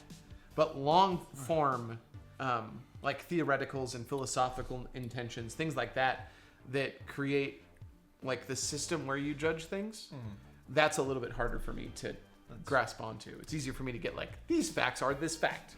Like, A equals B. Yeah. I think I sort of have the opposite. Like, once something is in my mind, it is just in there forever, and it's never going away. But I think that's fine. The trade-off is the like short-term memory stuff is not very good for me, and also like especially when it deals with other people, because like I could have an entire conversation and just like I can go out and play golf with someone and have just a really nice time, and I'll come home and Arlie will ask me what we talked about, and I'm like, I have no idea. How are they doing? Great. What happened? No clue. Right. Well, I have that a little bit, like conversations, especially when it's like there's a certain level of socialized conversation that happens. Yeah. That it's not really small talk. Small talk falls into it. It's because it can be bigger than that. But it's just that like connection talk. Yeah. Where, how was your day? What's it like? What's going on? Yeah. I don't remember every little detail that we talk about, but I'll remember big like big marks. Like, I know Zachary would like. I didn't talk to Zachary this morning. I texted him about what we were going to do today. But I did know that you were golfing. Like, I had zero thought past Zachary's golfing. I'll text him. If he doesn't respond, it's because he's golfing and he's bad at texting. And I'll talk to him later and it will be fine. Yep. It's mostly that latter one. It's bad at texting? Yes. like little aside I had. The golf is the excuse. That's fine. Because I have actually straight up told Arlie before, don't, when I'm golfing, please don't text me. Unless, like, someone's dying. Because usually this happens every single time. Anytime I am golfing and she has texted me or she has called me, I just did something really, really stupid. And I'm really mad about it. Oh, no! So it's like a awareness text where suddenly you're like, oh, now I am aware of my dumbness. And so you think about it. Yep. And I'm always just like, what? I'm just like, oh, this is a good thing. I'm sorry. I just had a really bad time. Yeah, never a good start to a text conversation. Be like, what? What do you want? What do you want? Why are you bothering me? Well, and I think that's hard, as an adult, as a 30-something-year-old, this is where it comes into being hard, is socialization as an adult, especially past college, becomes very difficult. And it's not like woe is me difficult. It's just a fact. You have to contact the person. Yep. They have to respond to you. You have to have the time to interact with them. Yep. You have to not be focused on something else. And there are people, these people, I don't know if I wish I was one of these people, but I am envious of these people. There are people that their entire mental, like, focus can be on socializing. Yep. No. It's the people that can text all the time. They can have 5 or 6 conversations going at the same time and be doing something else. I suck at it, and it's not fun for me to interact that way. And so, like, this is really, you're getting an insight. I like scheduled time where I'm like, I'm going to text for the stream, because the stream, I need to be communicative. Yes. Right? You guys, like this week, I was a little lax on it because Zachary got misinformation and I didn't realize that I had given you misinformation. Oh, yeah. About King's Council on Wednesday. Right. Yep. And, so I like schedule chunks of time for myself in the day where I'm like, okay, you contact people about X. Do it at 9 o'clock, and I have to do it then. Yep. Or I get onto something, like I'll start Photoshop, or I'll start editing, or I'll start whatever I'm doing, and I'll get so freaking focused that bugs me to stop. When I literally, like, if it goes bing, I'm like, God, what? And that's not a good way to start socializing with anybody. No. If your first thing is like, ugh. Yep. Who are you, and what do you want from me? Yeah, how do I get done with you now? Who are you, what do you want, and how do I get finished with this? Yes. Never a great way to go. No. Okay, sorry. No, that's whatever. I do appreciate that. I also feel like we've made just through all of the technological detritus we've put in the way, we've made it harder to socialize. Oh, totally. And especially just like partially by the expectation that you have to be available for communication all the time. Oh, God, I hate that. Like that makes it hard. And then There was a time when we were kids where it was like, there was a period of time from like 6 to 9 that you could call or be called. yeah. Like it was after dinner and before everybody's bedtime, which I think was like 9:30. So that was the period you called the landline. Yep. I remember that because in high school even I had a landline in my room because we had a landline.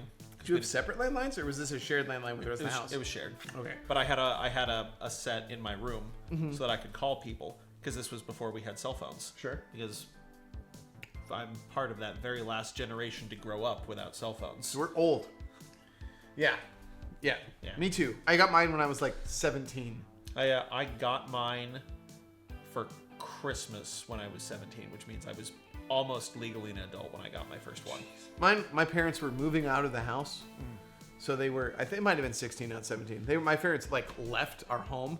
And so they wanted a way to be able to contact us whenever they wanted. So it was more of a self-serving act for them. That's and fair. they might be watching, and I see you guys. How long did your first phone last anyway? I have I had a Razor. I had a blue nice. Razor flip phone, and it was sick. And I baby all my tech though, so it lasted a long time because I'm very conscious of like I'm using a thing that might break at any point in time. So my phones regularly don't break. Yeah. I don't know. I don't really break stuff, but I'm pretty just like casually rough on things. You're also very active. Like you go golfing. I could see like accidentally golf swinging into your phone or something. Or like I take it when I go running or something. It falls out Yeah. on the trail and you ran by. Yeah, I could see that. But I think my first phone was like some sort of U.S. cellular flip phone. Mm-hmm. It was like metallic army green. I remember that, and that sucker lasted like 4 years. I had it until my junior year in college. That was a period of time that cell phones lasted forever. Like that was the Nokia period. Yes. Where you would have a brick that would never go away, and now your phone's like expected lifespan's like 2 years, maybe. Yeah, I think mine is 2, maybe 3 years old. If this thing had because this one's super cheap. This is one of those like $60 phones or whatever. Mm-hmm. If it had the ability to have a SIM card in it, it would last forever. Because the only thing that's a problem for me now is the lack of storage space slows down the processor. Oh, you need an SD card slot. SIM card is SD. I'm sorry. Yeah, SIM card is your network connector. All right, which it probably has. Sorry, I said it. I said SIM. I meant SD. I also need you can't take the back off of this, which I hate. No, replaceable batteries should be available on all phones. Yeah. Well, also like if you go international, if you don't want to pay, like when we went to Turkey, if your provider doesn't offer international calling, and you want to be able to call or use the internet from anywhere, you can buy like a SIM card for that country's telecom network. And just plug her in. Yeah, and I can't take the back off that, so I can't buy one. It's very annoying. Oh, that is annoying. That's why it was $60, wasn't it? Yeah. It came with a case that didn't have a little spot to pop out for your SIM card. Yep. That sucks. One of those super cheap ones. And Damn. that's the price you pay. It's annoying when things. So that's. God, we're not getting anywhere on this game. No, we're not. We should have just put this under just chatting because you and should I have. are just chatting. That's very true. It annoys me. So there's a line, right? When you get a product, and its value equals what you paid for it, right? It became worthy of you buying it. And then there is a line with products, especially technology now. There's this part where they create a reduction in value. Mm-hmm. Things like this. There's a SIM card in that damn phone, but because he can't get to it, the value is reduced because he can't access it. Yeah. That bugs me. Yeah. When that is the reason that phone is cheaper is because they just didn't make a slot for it. Yeah, because there is literally, you can see there's no way to get this off. without just like ripping the screen Right, off. you have to take the screen out. You have to like slide it down. Yeah, no, it's just... It's a Samsung. What is it? Oh. Because we're filming. So this camera here is a Samsung S22. And that one's a Pixel 4 XL. Yep. Oh, and this is like a... It's like a Galaxy A11 or something. So it's like one of the sub Galaxies. Yeah, one of those. We put the new stuff. We put the new components in an old frame. Yeah. And I remember when the... I almost, when like the Galaxy S3 came out, I almost bought one. I was so excited for them. Yeah. And you know the only reason I almost bought it? Why? Is because I wanted to be able to do Instagram. That was the only reason why. Man, old Insta hype. My brother, Mobile Suit, he's on, I think, or he might be on. I don't know. Mobile Suit, calling you out. Sweet. Or Mobile Suite. He buys the tank phones. Mm-hmm. Do you know what I mean when I say a tank phone? It's like that, like, big hefty boy, will not collapse, has a bunch of weird other things. It's like the ones with a compass on them. Oh, yeah. Where it's like you push a button and there's an actual physical compass that's doing something. It's not just a GPS thing. It's crazy. He always buys the ones that will like last because he's a mechanic. It makes perfect sense to do so. I just think it's cool. I can't do it because I want the shiniest, fanciest thing I can get. Oh, and yeah, I don't care. Like, it was, if it does it function as a phone? Yes. Pixel 8 XL. Nice. A11J or something. You don't know. No, I don't. Yeah, it's one of those. Like, does it function as a phone for like the 5 people a month who text me? Yes. Then we're set. Okay, so should we deal? Yep, I shuffled already, so 5 each. Okay, good. I think that was 5. That was like the most weird dealing I think I could have done. Also, before we start this, I was excited about it because apps used to be good. They've gotten worse. Yeah, because they've like spread apart. Mm-hmm. Well, go ahead. Because I was just thinking like Instagram used to be good, and then like advertising ruined it, and then Spotify used to be good. Pandora used to be good. Pandora is still sort of... I mean, it still does. Pandora's never really changed. It does what you expect the service to do. Yeah, fair. But, like, I remember... Because I think when Spotify was still, like, not brand new, but pretty new, like, early Spotify, I was, like, a junior... Like, between my sophomore and junior year in college. Yeah.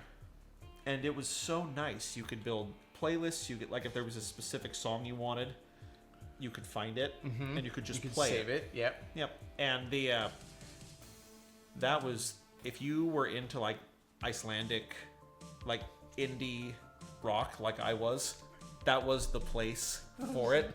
And now it's gone. It's nowhere near as good anymore. Damn the lack of indie Icelandic rock! I know. Damn it! I knew it's so good. I knew I was gonna lose you there, but I went for it. Oh anyway. no, you should have. I followed the entire thought process, and I am with you. I don't have an emotional connection, but I am with you. Unlike so this happened with everything, right? And this is us being old and bemoaning the past. So I don't like that I have to have 8 different subscriptions to watch TV. Yep. Netflix beat out cable, and now cable's back in the form of what Netflix was. Yep. Where now, if I want it, I have to buy a package of whatever it's going to be, and it's very frustrating. In the same way, I don't want an app for McDonald's. I don't want an app for Starbucks. I don't want an app for Taco Time. I don't want your apps.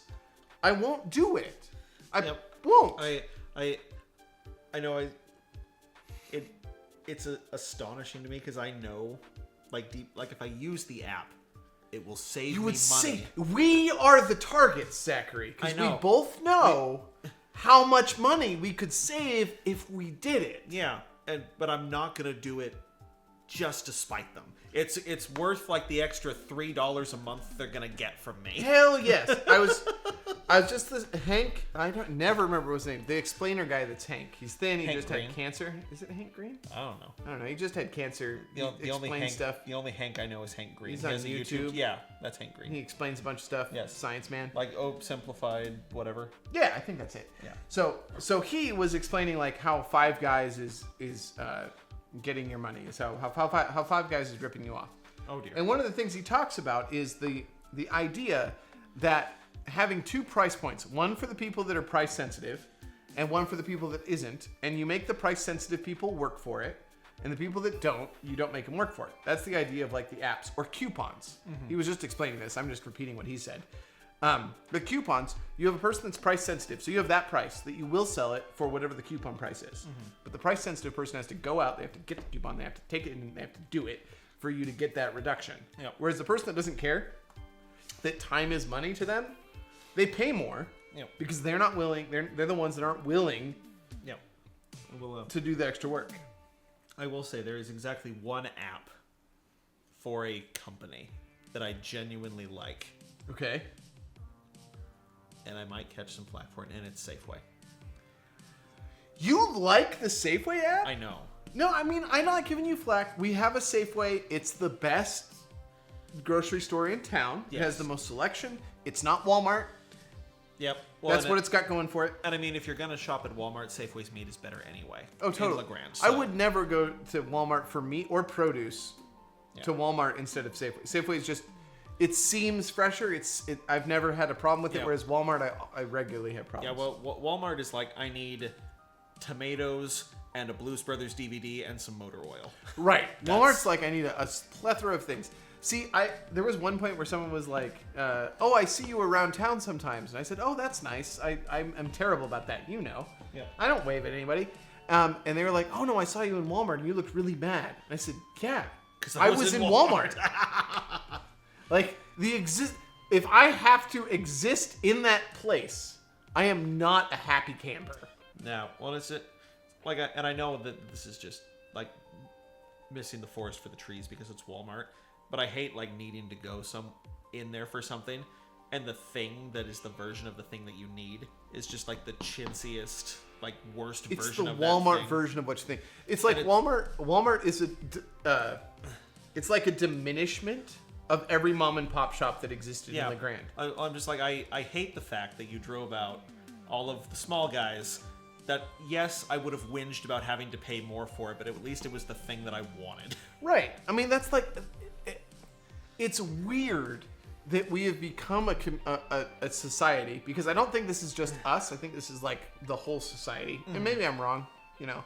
But it's weird to me that we've become a society that accepts mediocrity as quality. Where, like, if you go to Walmart, you're like, okay, I need this. And so you go to Walmart and you get it. And it is that. It's whatever you were trying to get.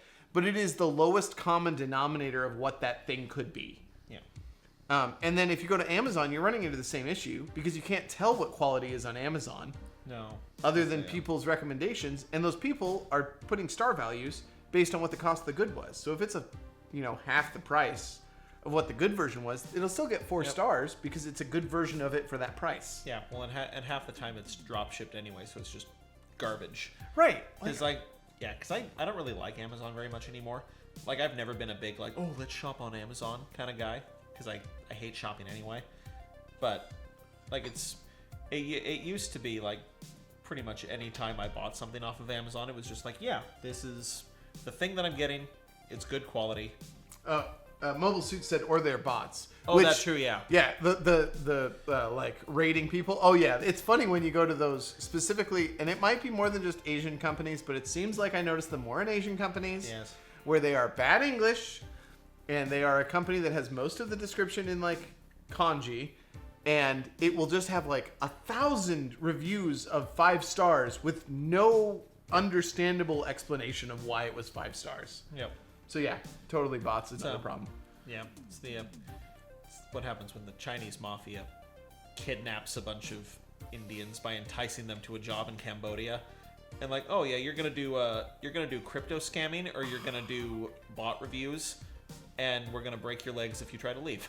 Oh God, what is that called? What's that? What's there was the? I know what you're talking about. Yeah.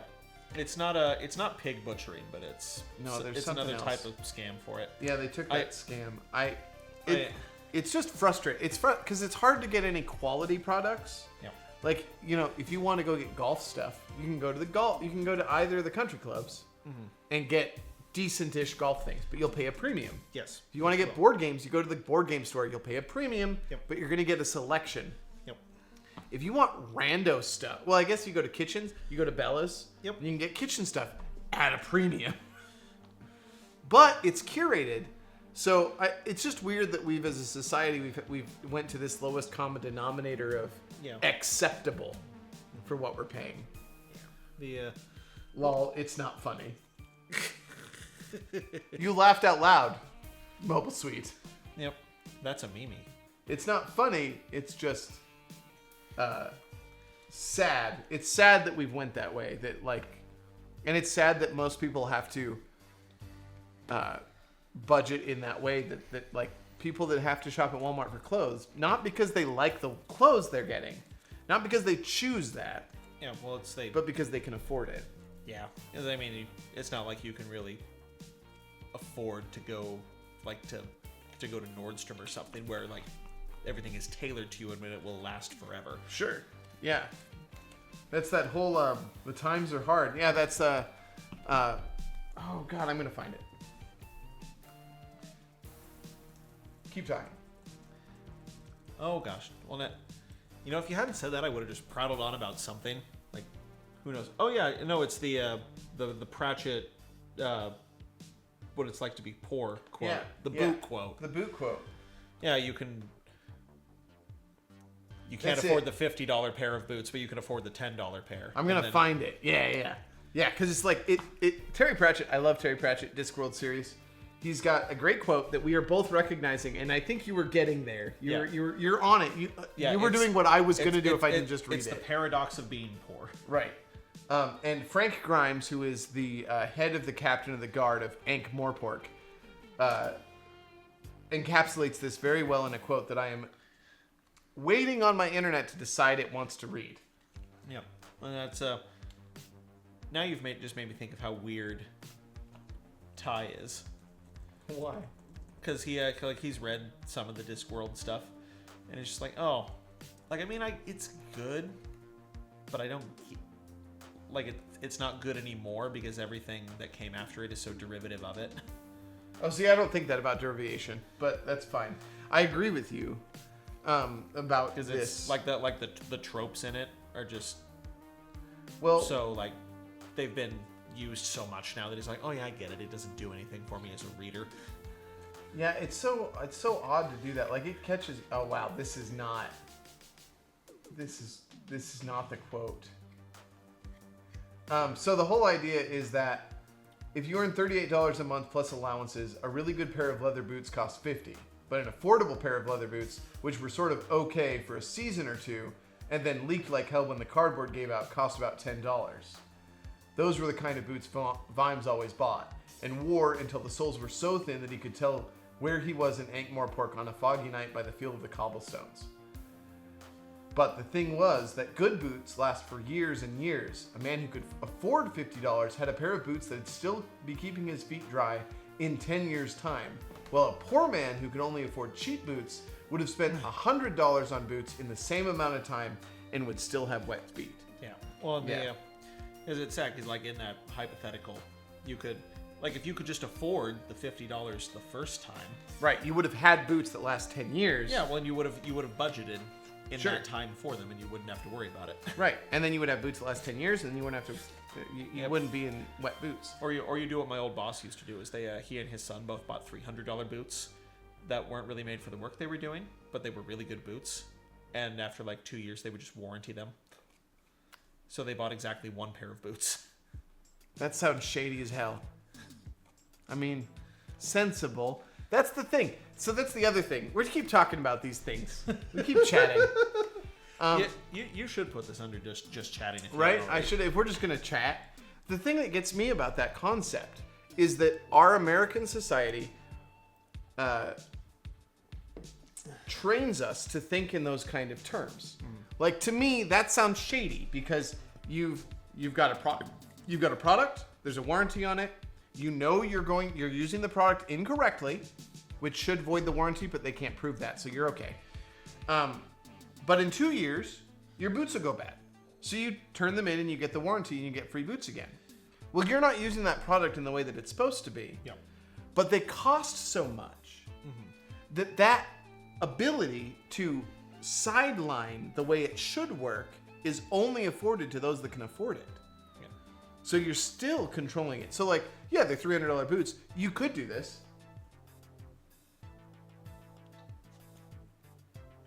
So there aren't any $50 boots that exist that I know of that last more than one season in my line of work. Well, hey, Mobile Suit, Carmo, it's not supposed to be. Those books were written a long time ago. Yeah, the numbers have changed. That was back when you could buy gas for 30 cents a gallon. Yeah, when was that written? Okay, 1993. Oh, well, fine. It was like $50. It was like 80 cents a gallon. It's like $100 now. 108. You were damn close. So we're talking $100 boots now. You buy $100 boots, they last more than a season. I still don't think that's right. Because Ankh Morpork, I think he used that comparison, $10 and $50, because it's an easy small number. Yeah. Well, because it was I made a point to remember that just so that I can say, in the time that I have been alive, the value of the dollar has been cut in half. Yeah. Well, like I'm looking at going to England, and it's 50% less. Yep. Because it's like each pound is like $1.30. It's like $1.44 now. Oh, it's gone up. It's almost half. It's almost 1.5. Good for them, because it tanked after Brexit. It sure did. But now it's like done a weird thing with the euro. The euro is still about the dollar, but the British pound, they just haven't printed money. Oh, so they're deflationary? Is that how that works? I think that's how that works. Yeah. If you don't print money, inflation happens. Yeah. It just controls the inflation more. Yeah. Well, and because deflationary policies actually are what do they do? How do I want to say it? I'm forgetting the word. They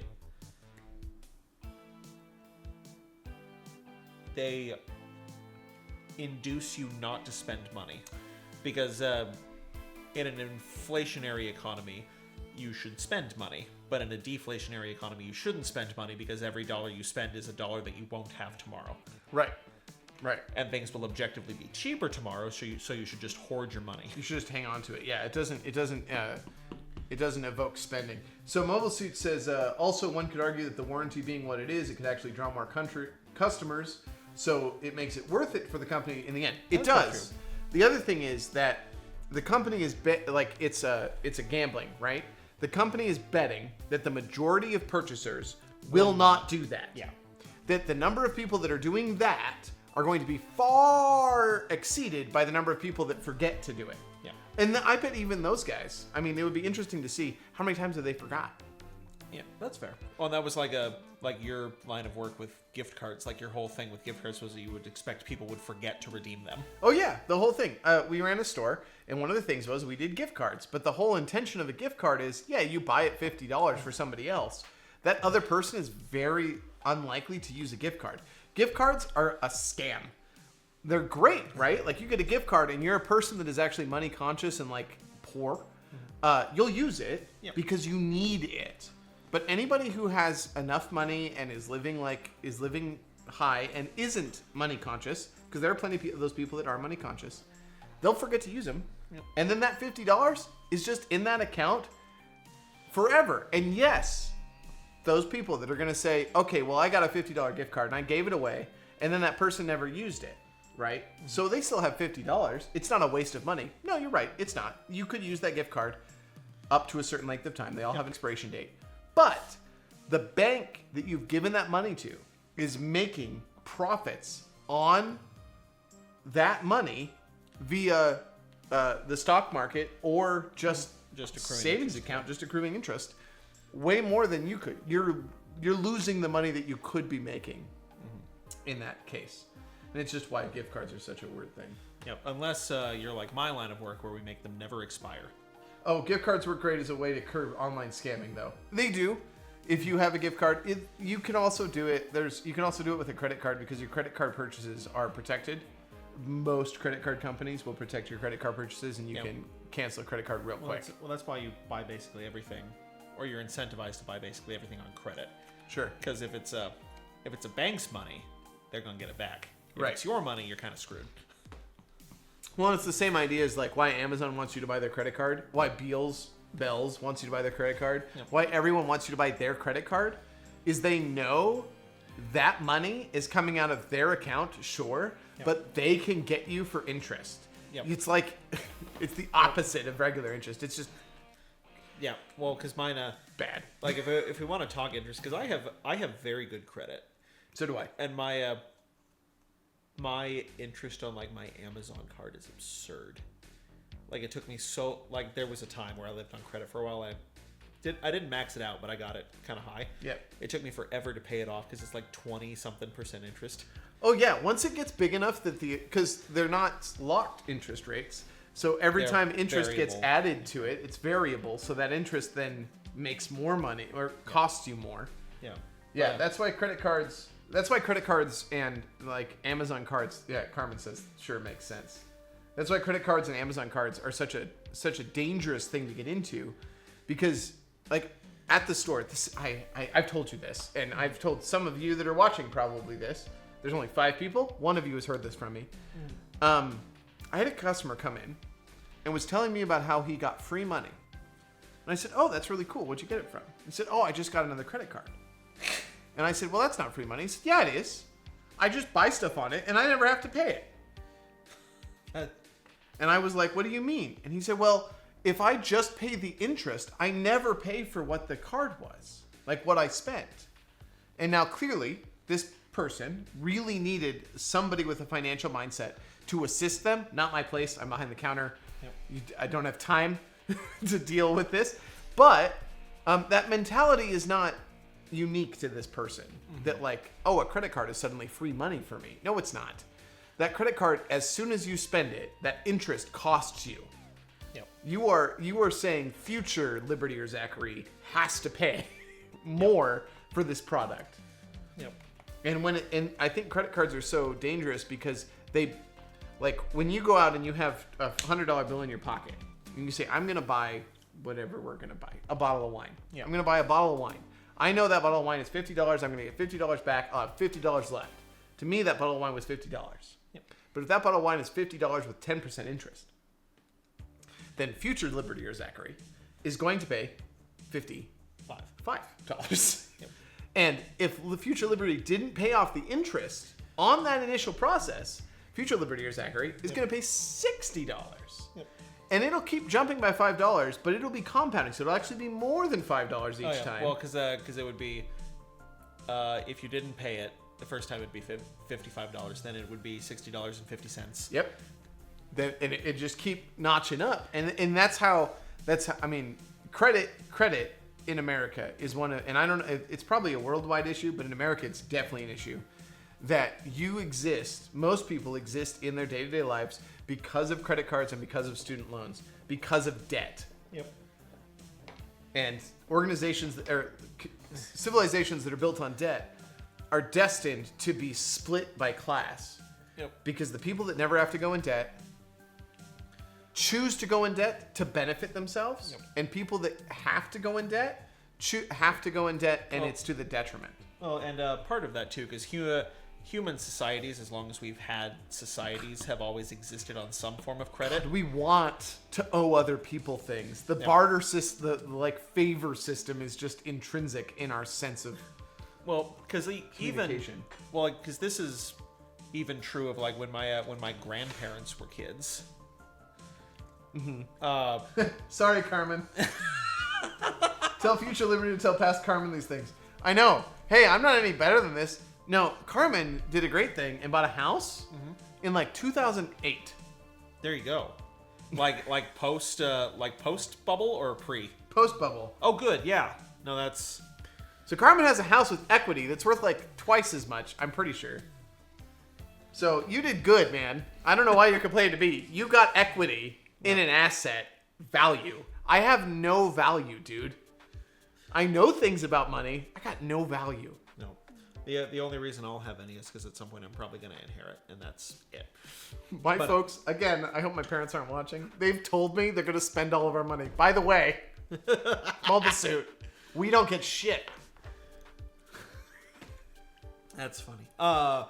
Also, so the credit thing, because like even when my grandparents were growing up, because they lived in like a town that was predominantly like seasonal work, like it was either you fished or you logged, and that was it. Yep. So what you would do is like you could buy things on credit, and everyone just like in a community where everyone knows everybody. Sure. Then you have a credit book, and that's what you owe somebody. Yeah, you just like, oh well, this person has been buying like tools from me or food from me all winter.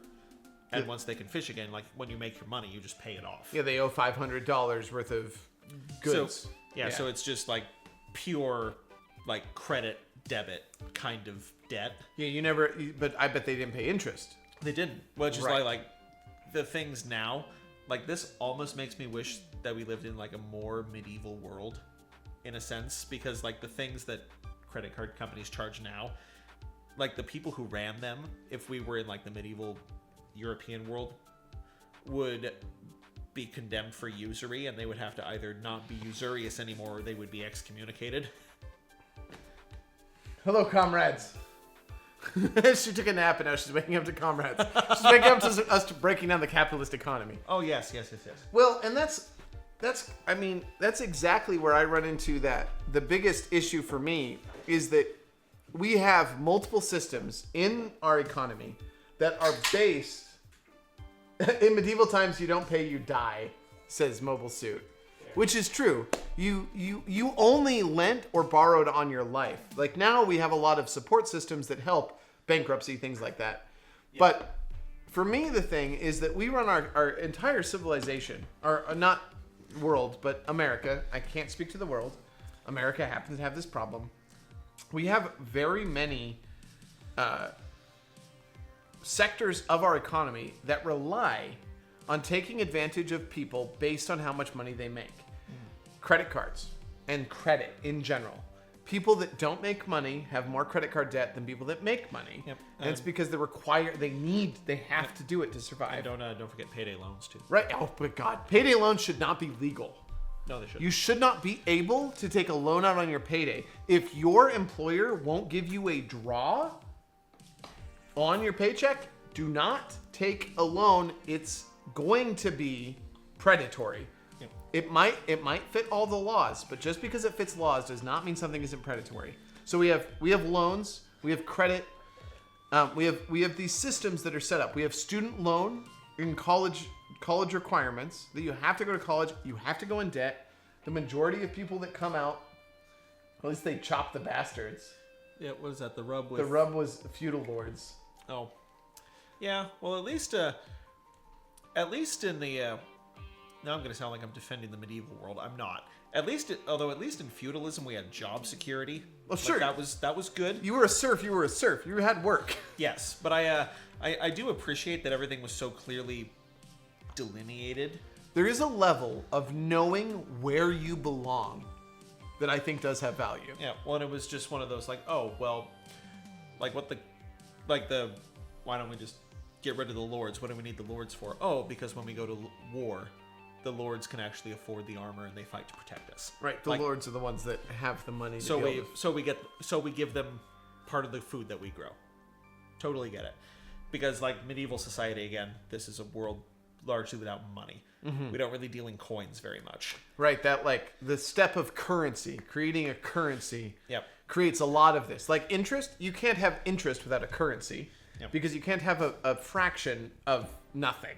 Yep. You have to have an object that is a fraction. Yep. Well, now this gets to be fun because I get to talk about modern money theory.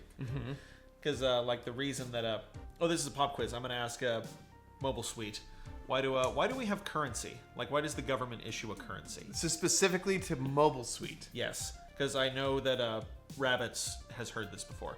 Anyone else can answer as long as you're not Rabbits.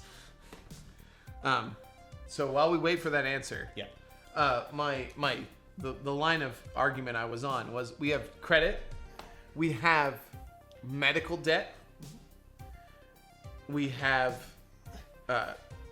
car debt, we have vehicle loans. Our entire civilization is based, or our society is based, on creating obligation to those that have more money than you. Oh, so the question, Mobile Suite, is why does the government issue a currency? Like, why does a dollar exist? Yep. Or the pound in the UK? Or, where's our rupee? It's not. In India. Is it in India Yeah. still? Rupees in India. Yep.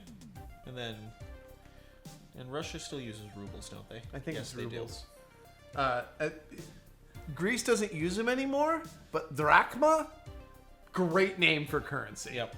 No, that's because Turkey still has the lira, and I love the lira. Lira? That's a cool name for it. Yeah, well, because it's the same as what Italy used to have for their currency. They both have the lira, and it's like monopoly money. Is it? Is Yes. it bright colored?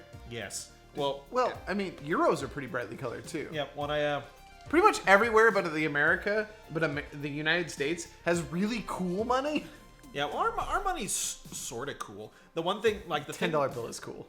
It is. The thing that would make American currency really cool is if we did what they do with the euro, and the different denominations were different sizes to help the blind. Dude, that is the best thing about the euro. The British pound's the same way. Yes. Like, if you're blind or you aren't looking in your wallet, you can reach in, you Yep. can feel it, and you can tell, oh, that's a $5 bill because it's smaller than the $10 and the $20 bill.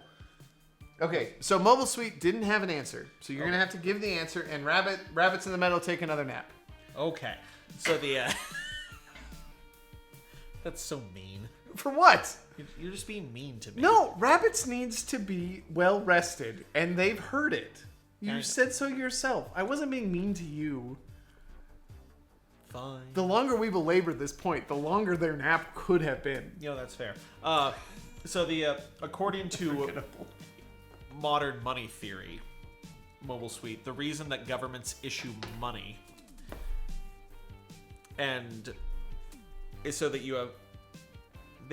that governments issue money specifically to give you something to pay your taxes in that will create demand for their currency. So it becomes a cyclical thing. So you get money, you have to pay taxes. You need money to pay taxes, so they print money so you have money to pay the taxes that you need the money for to pay the taxes that you earned. Yes, because otherwise, if it wasn't required to pay your taxes in America in U.S. dollars, there might not be a demand for the dollar. But because you have to pay your taxes in U.S. dollars, there is demand, or the equivalent currency exchange to U.S. dollars. That's say no. Oh, say no more. See? You're welcome. Rabbits, you're wonderful. I love you. I agree. So is Mobile Suit. Oh. Thanks for chatting with us. Honk Shoe? Honk shoe? Honk Shoe. Thank you? Maybe? Yeah. Honk Shoe. Honk Shoe. I don't know. Maybe it's Yeah. thank you. We both assume she's saying thank you. She's very nice. Snorka me. Oh, she's sleeping. Rabbits in the Meadow is sleeping. Got it. Snork. Modern money theory. Money's imaginary. It is. I think as humans, we have to create a reason for us to stress the fuck out.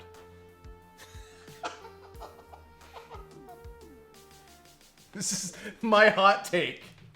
Yep. Humans need a reason to be stressed, so we made money, so regardless of how good it is, we can stress. That in politics. Well, in some way, money is actually useful. Something. I can say I learned something. But money, in some ways, if we think about it philosophically, money is useful because we are indebted. If we talk about like small scale economics, not like the big cluster that we're in right now, but like small scale economics, because we're indebted to one another, we're more invested in each other. Oh God, I hate it. I hate that we have to have indenture. We have to be indebted. We have to owe something to have investment in the value of another person's life. I hate it. Why? We don't need that. It's the same reason, and I know you're religious. This is not this has like a side note on religion. Okay. I don't believe that you need a God that will punish you if you are bad to be good. In the same way, I don't believe I need to owe you money to value your quality of life. Well, yeah, and it's not necessarily specifically the owing money. It's just an overlay of us being... Right, and that's like you get into society and you look at a very stark version of society, and every single transaction, and by transaction I mean any interaction, is transactional in that, like, I give you recognition, I bring you onto the stream and we enjoy it, we have this conversation, and we like you're getting intellectual stimulus from this, I'm getting intellectual stimulus from this. Yeah. For some reason this makes fun. I don't know why, but it does. Like this part with you guys is fun. So, like, we all owe each other because of what we've given. Like, you came here to be with me, so that's I owe you something. So, like, basic societal connection is generally transactional. Though when you start talking about it that way and thinking that way, it can be very dark. Yep. Well, and what did you say specifically? You don't think we need a god to do... I don't think we need a god to punish you for being bad, to be good. Oh, and I would disagree with that premise, because without the law, then how is it revealed that you are bad? Without common decency. Where does that come from then? Common decency comes from that same idea. That same thing is like, I don't owe you to respect you enough to want you to be the best, or want you to live your best life. So if I go down the street and I don't punch you in the head, by the act of not punching you, I'm having common decency. Punching you for no cause would be...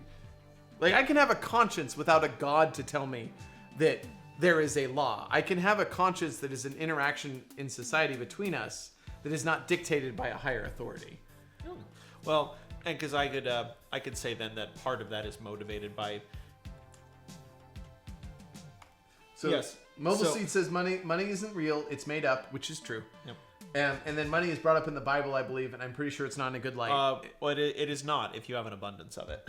Well, it's like being rich is bad. Yes, but earning money within that context is good because it allows you to be charitable. Yeah, it gives you the resources to be able to give to others. Yes, well, because what are the like in the book of more carrots for your sticks. Exactly. Yeah. I don't need sticks. Well, because like what do the folks in the book of Acts do? Like if a rich person is given the Holy Spirit in the book of Acts, what do? They immediately sell all of their possessions and give the proceeds to the poor. Well, there's that whole thing about money lending too, right? Oh yeah, well, like there's rules about money lending that no one follows. That's what I was saying earlier. Is like it's the usurers. Usury, yeah. Usury. That's the way to say it. But nobody said anything. We keep chatting. You guys are just getting an in-depth. This is like what we've had these conversations before. Yes. Not playing. And so I do concede that like humans are perfectly capable of like quote unquote socially decent behavior. Yes. Like, oh, you walk down the street, I walk by you, you don't punch me in the face. Right. But part of that is entirely selfishly motivated. Like, you might punch me in the face because I have something you want, but there's also the behavior that, or the understanding that if you punch me in the face, I will also punch you in the face, and I could be stronger than you, or other people will join in. Right. There's definitely, if you take it back to that thing I was talking about where it was transactional, yes, it becomes a pros and cons situation where it's, I know in society, because we have civilizations, but like trying to separate civilizations from theology is really a muddy place. Well, you can't do it. Because you can't. Yeah, exactly. You just can't do it. So that question, it's like the golden rule. The golden rule of do unto others as you would have them do unto you. That like basic conception is in a lot of religions. It's not in all of them, but it's in very many. Because I think that there is a basic human tendency to understand that if I wouldn't want you to do it to me, then I probably shouldn't do it to you, or it will make you mad. That's where I get like human decency. I think there's a natural understanding that like as a sentient being able to understand the world outside of myself, I can empathize and recognize that somebody outside of me would respond in a similar way to me. When I, because Serena of America, I will punish all usury. I assume become. Become, yes. But Tsar? Oh, yeah, this Tsarina. is your Tsar. Yep. She's bringing up the Tsar. Yep, so of America when I become Emperor yeah. of Cascadia, and she is the Tsarina, that sounds pretty wonderful. Do you think Greater Idaho is a good step for you becoming Tsar of Cascadia? Or a reduction? Because it kind of benefits the Kingdom of Cascadia because it shows that states can give up land. Yeah, I don't know. I don't want it to happen. Like, I acknowledge that the political instability would probably be good for that, but also I don't think I'm a good political leader of people. I don't want to be Emperor of Cascadia. Like...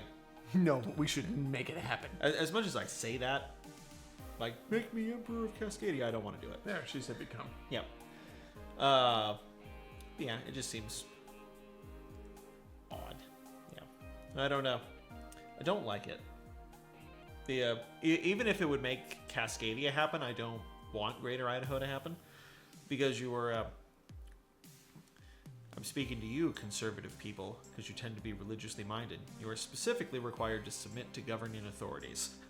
And as much as you might not like the current way things are, it does not explicitly condemn the Christian religion, therefore you're fine. We've got into a really edge just chatting. We have.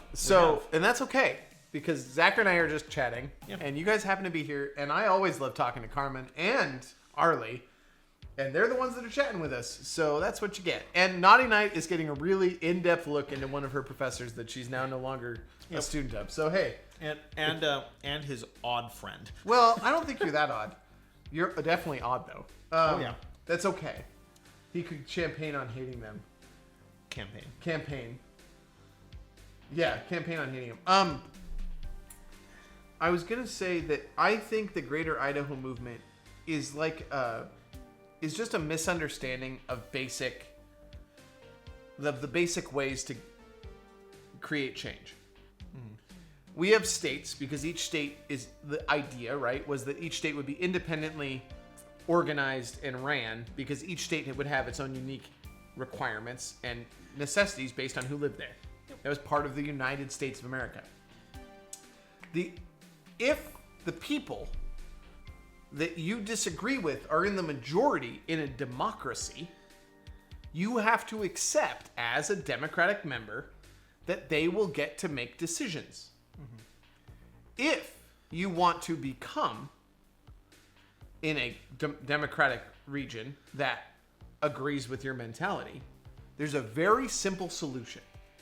And it takes each individual making that choice for themselves. And it's to fucking move.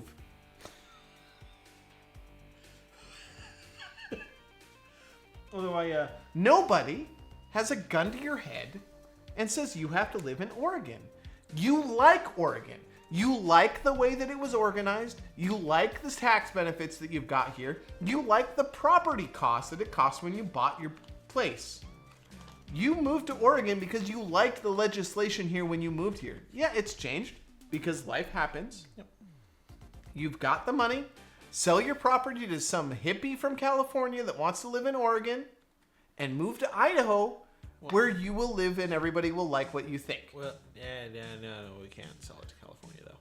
I'm not saying sell it to California. You just did. No, I'm saying let a hippie from California buy your property and move to Oregon because they want to live here. I don't care if people want to move to Oregon, great, let them. If people want to live in Idaho, great, let them. Well, as long as they're not from California. You just okay. Now you're having California-ist. Yeah, no, I'm one of those Oregonians that doesn't like when you ruin my state from the Southland. Oh my goodness. Carmen said mutiny. Yep. It's not to not be a big honking country. It is like your ocean and mountain arrangement. The breadbasket is ideal. Oh yeah. Yeah. We have an excellent giant country. Yes. Well, and I, as much as I generally agree with the, if you don't like, with the throwing the logic back, like if you don't like it here, just move to Idaho. Sure. In the long run, I think I dislike that, and it's ultimately more detrimental to the country. I agree. Because if you're not surrounded by people, like not surrounded, but like if you aren't if you don't encounter people that you disagree with, how are you going to understand a different perspective? And that idea literally just creates state echo chambers where it's like, okay, so all of the people that like what Idaho is right now moves to Idaho, and all the people that like what the weird Oregon is right now move to Oregon. Then you just get all of those weirdos in Oregon and all of the conservative people that have that mindset in Idaho, and then they just like that's all that happens in those places. There's no communication across party lines to come up with a good concession. Yeah, but like moving the borders is just not. If you really hate Oregon legislature enough to want to move a border, maybe you should consider moving yourself. That's what I'm saying. It's not like you don't have to live here. You are living here. Your vote has a matter. Your vote matters. It's just you're not getting your way, and that makes you mad. So you want to make it so that you would get your way. And I have just now decided that I don't think most of the folks who are like Greater Idaho people really care about moving the border. Like that's not the goal. No. The goal is just to sort of stick it to the libs, shall we say? I think that's more than likely what it is. It's and I think that might be diminishing it too much, but I'm sure that is part of it. Like I think part of it is just like because there are people that I'm like, sure, they want to move the border. They're insane. If you haven't read their manifesto, because I read it, it's nuts. Like it is absolutely 100% never going to happen for debt reasons to bring us back to what we were talking about earlier. And Mobile Suit, you're right. We are not diminishing, but we are obfuscating. We're not really obfuscating. We're missing important bits of the manifesto that we are, because we're focusing on the one thing. Like for me, the biggest thing is Idaho would have to pay for all the natural land that Oregon has that it would take over. Oh, well. And that's never going to happen. Well, because specifically, at least from what I read in their document, Idaho would have to take on the per capita debt of every citizen that they bring into Idaho. Yep. Which there's no way that Idaho would ever do that. Yeah, there's so many things like, yeah, sure, this group of people might want Oregon to become more of Idaho. That's fine. And you're right. The eastern, like, there's a divide in Oregon. If Oregon's a square, the east side that's this way for you guys. The east side is very conservative. Yep. And very Christian minded. And the west side is very liberal and very leftist. Pesky atheists. They're pesky atheists. So, and because Portland and all of the cities are on the west coast, they have more democratic power than we do, than the east side does. Yeah. Well, and I actually had a very nice, when I was coming back from the beach, I stopped at Freem and Hood River, and I had a very nice conversation with a man who lives in Beaverton, but travels all over the state. And we actually ended up talking about Greater Idaho. Well, it's a big topic right now. And we, I don't know why we were talking about it, but it came up, and we were just like, yeah, I think it's kind of stupid, because there's a trade-off here. Like there is, again, to bring it back to debt, there is a transaction that happens between our halves of the state. Like you western side folks, you subsidize our existence because your taxes pay for a lot of our services because there's more of you. Yeah, there's a lot of them. And we grow your food. Mm-hmm. So if you could just keep that in mind and think about that when you vote, we're good. And he was just like, yeah, that's totally reasonable.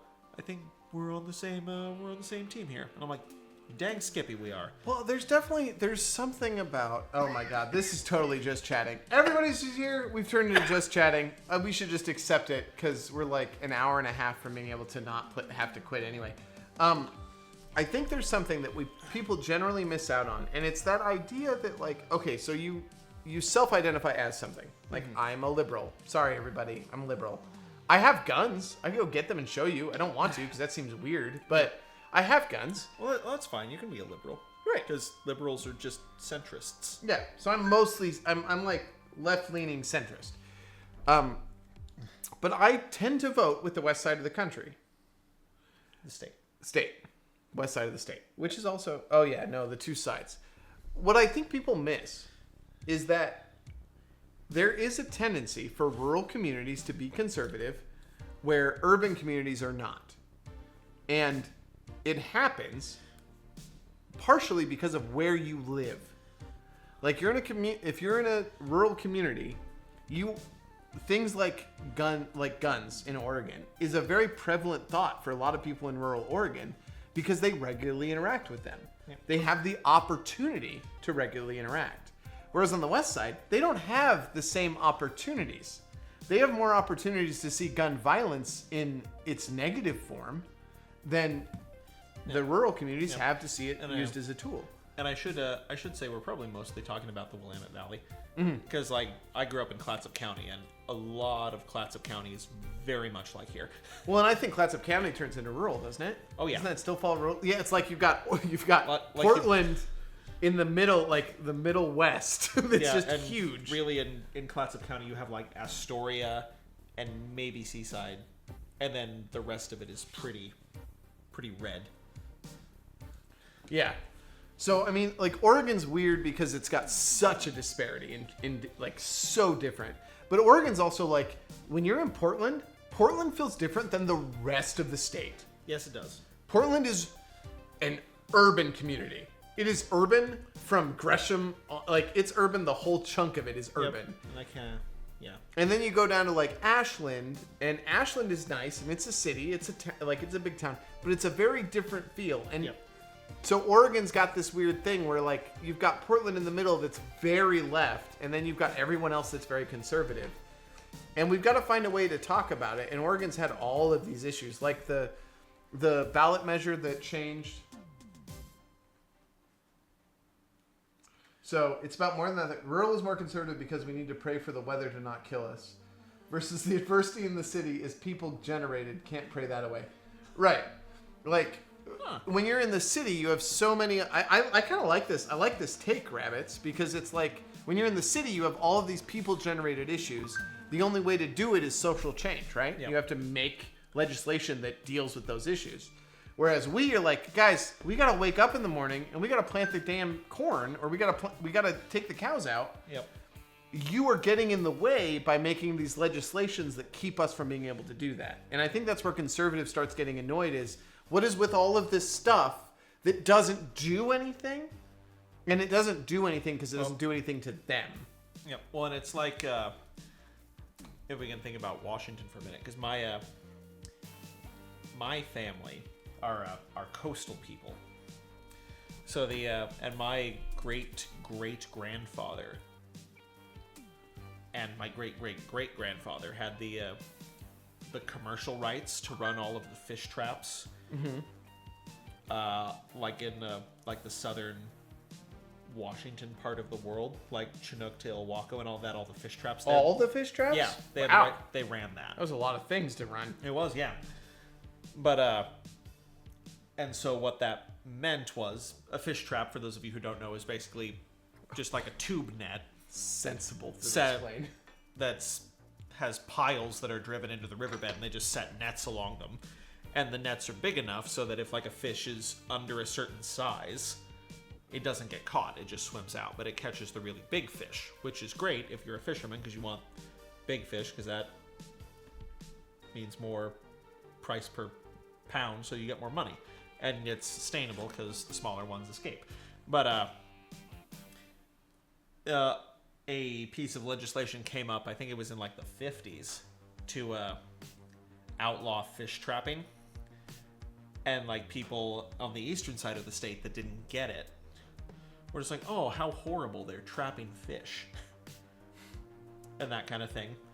And so they outlawed it, and now it's replaced with trawling, which is exponentially worse for the ecosystem of the ocean than fish trapping ever was. And so it's just different. I'm sure there are, like if we actually thought about it, I'm sure there are things that we vote for over here that negatively benefit people, like in that atmosphere as well. We just don't think about it.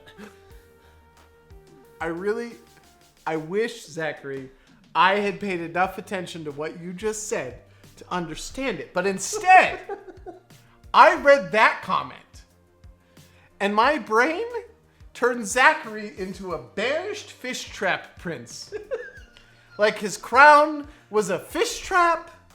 He was like covered in fish scale. It was a whole thing in my head, and I have no idea what you said as your last point, and I'm sorry. So, I will say it again. Sorry, audience. You have to listen because I failed. Yep. So the problem is because that method of fishing was voted out by people on the East who didn't understand it because it didn't affect them. So I will not pretend that we don't vote for things that are contrary to the interests of people who live on the other side of the state from us. Because even though, in the grand scheme of things, we think of Oregon as a pretty small state, it's still pretty big. Oh, dude, Oregon is what are we, 5th largest or 6th largest? We're not quite that big, but there's 4 million people who live in Oregon. Like, it's a lot. I just read it too. It astounded me. What are we, like 7? I think we're like 3/4 the size of Germany, something like that. 9th largest state. 9th, yeah. We're in the top 10 largest states, and one of those is stinking Alaska, and it's the size of like all of Europe. I don't know that it's quite that big. I don't know if it's that true. It's very large. Alaska versus Europe. Oh. Oh my gosh. It's big. Go up. There's an image search right there. See? Now, one of those is Alaska that stretches from Greece all the way to Spain. Yeah, there's a tiny little nibbin that goes all the way to Greece. It's pretty big. Okay, it's like half the size of Europe. That's why, because there are maps that you can get adjusted. Because there's a map that it's like an overlay to like how big is this really compared to other things. And so I think like Oregon is about 3/4 the size of Germany. Montana is about as big as Germany, or just a little larger. Aren't we geographically the size of England? Maybe. I thought we're bigger than the UK. I thought we might be bigger than. I mean, yeah. Size to England. This is quality content. So UK. Don't. That's. I'm not looking at that's that. The AI. Okay. Yeah, we're not following Google AI. Okay, so the UK has an area of 242,495 kilometers square, and Oregon has 245,806 kilometers square. There you go. Which means Oregon is larger than all of the UK, which is England, Scotland, and Northern Ireland, and Scotland. Yep. And Wales. We can't forget Wales. Because they actually have a country again. Ha-ha! And apparently, Oregon Live says the British don't take kindly to Oregon comparison in 2009. How dare you, Listen. Britain? Oregon is wonderful. Just because we didn't conquer all of India and now we're their boogeymen. Don't blame me, I'm sorry. Oh, is don't blame me from UK. Yeah. Oh, sorry, don't blame Mimi. I say he, but I don't know if don't blame meme is UK or not. It's don't blame Mimi. Stop it. Don't blame meme. God damn it, Zachary. It's don't blame me. We're gonna get in a fist fight. I'll lose. No, I don't know that you would. You have hardened golf fists. I'd make you work for it, but I don't know that I'd win. There's a real sword in this room. He doesn't know where it is, but I do. I have an axe, a sickle, and a hammer in my car. That's a long way from here. You have to get out that door. The sword is between me and the door to you. You assume that you're faster than me. I'm not faster than you. I assume obstacles in your way would give me an advantage. We can find out. No, we don't need to. The sword's right there. I've just lost my advantage. I know where it is. You have to go around the chair. I just have to. I do. And hope not to take that out. Yeah, well, this is also... I realize why this has become just chatting, because we've had, like, each 2 or 3 of these. That couldn't be why. Yeah, It can't have anything to do with this. It's not at all. With these perfectly... non-alcoholic beverages. Apple cider. Mm-hmm. It's non-alcoholic, unless it was made that way. Should we play a game? We should. I'm going to go to the bathroom before we do that. Oh, fine. I'll be back in 30 We're seconds. both going to have to... Okay, you know what? We're both going to go to the bathroom. Okay. We'll be back. Audience. Sorry. It's on an ad. Turn it on an ad. There's 2 bathrooms.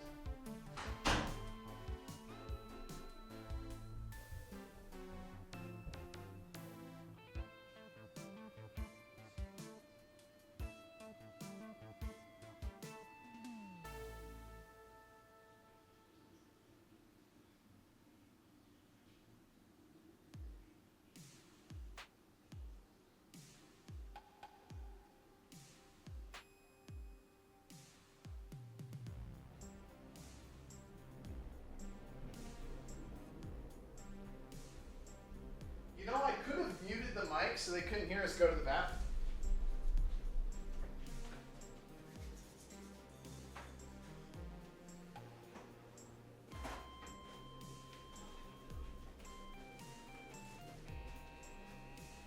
So Zachary and I are both in the theater festival that's happening here in La Grande, Oregon.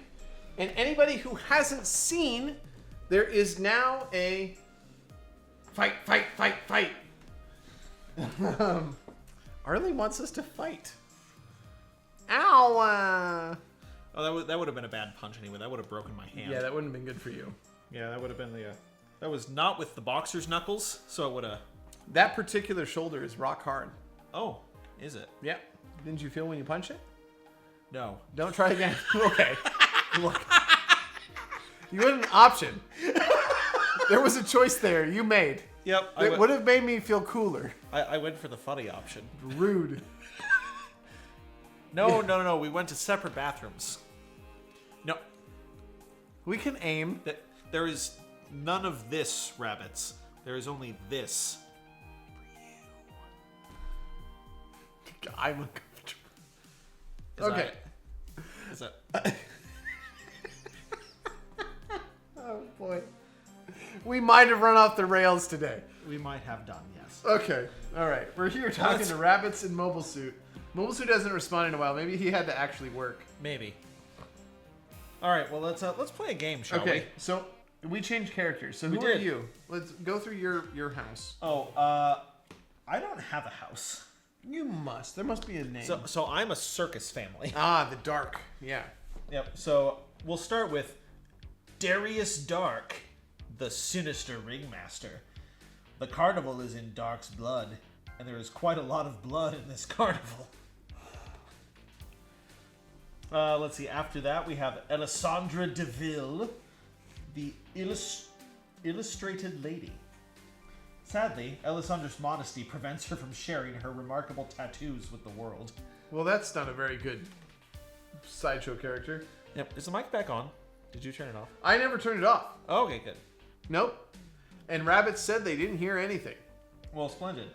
Then So we're fine. We'll just ignore the part where I made you uncomfortable, talking about having relations with my wife. They definitely heard that. Oh, good. Yep. Because that's pretty swell. Yeah, I'm sure it is. Yeah. I'm glad you enjoy it. Yeah, it's I'm great. glad she enjoys it. Yep. Yep. Good. Good.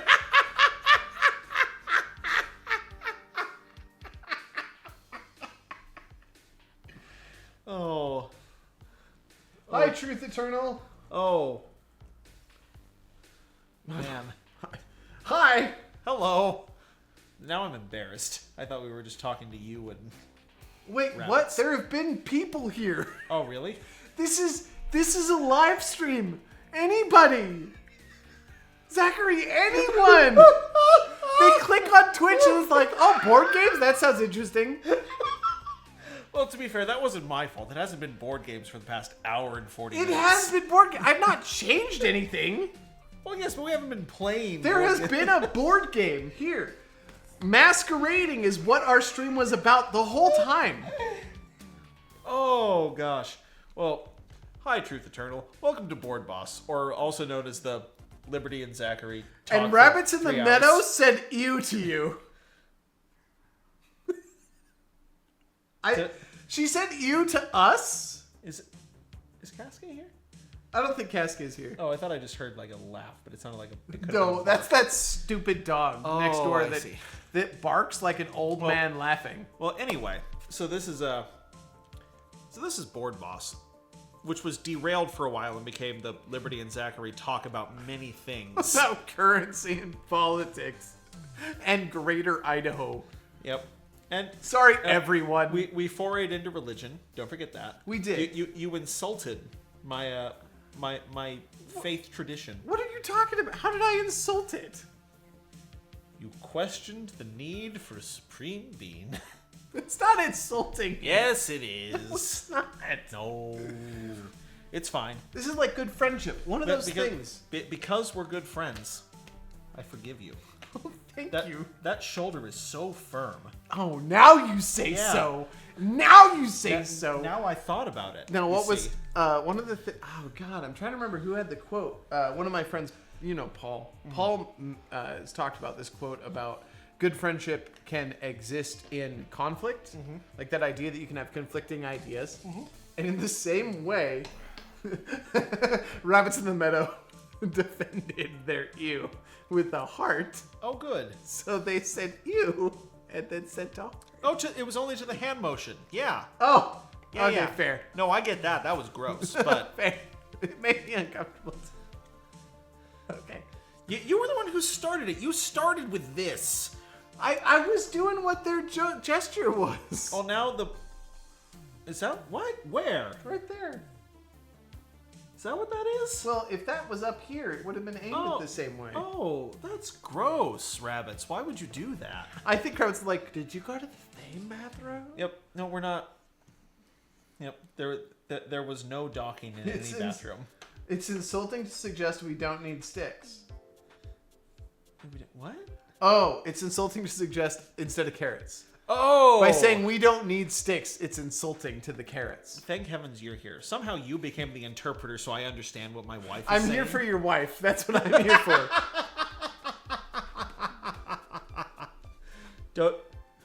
Don't forgive because Christian. No, because friendship. Doesn't forgive. Oh, yeah, it's not because he's Christian. It's because he's got friendship with me. It's not Christian forgiveness. That's a good point. You people, you just love to roast me. Okay. It's fine. I still don't think it's insulting.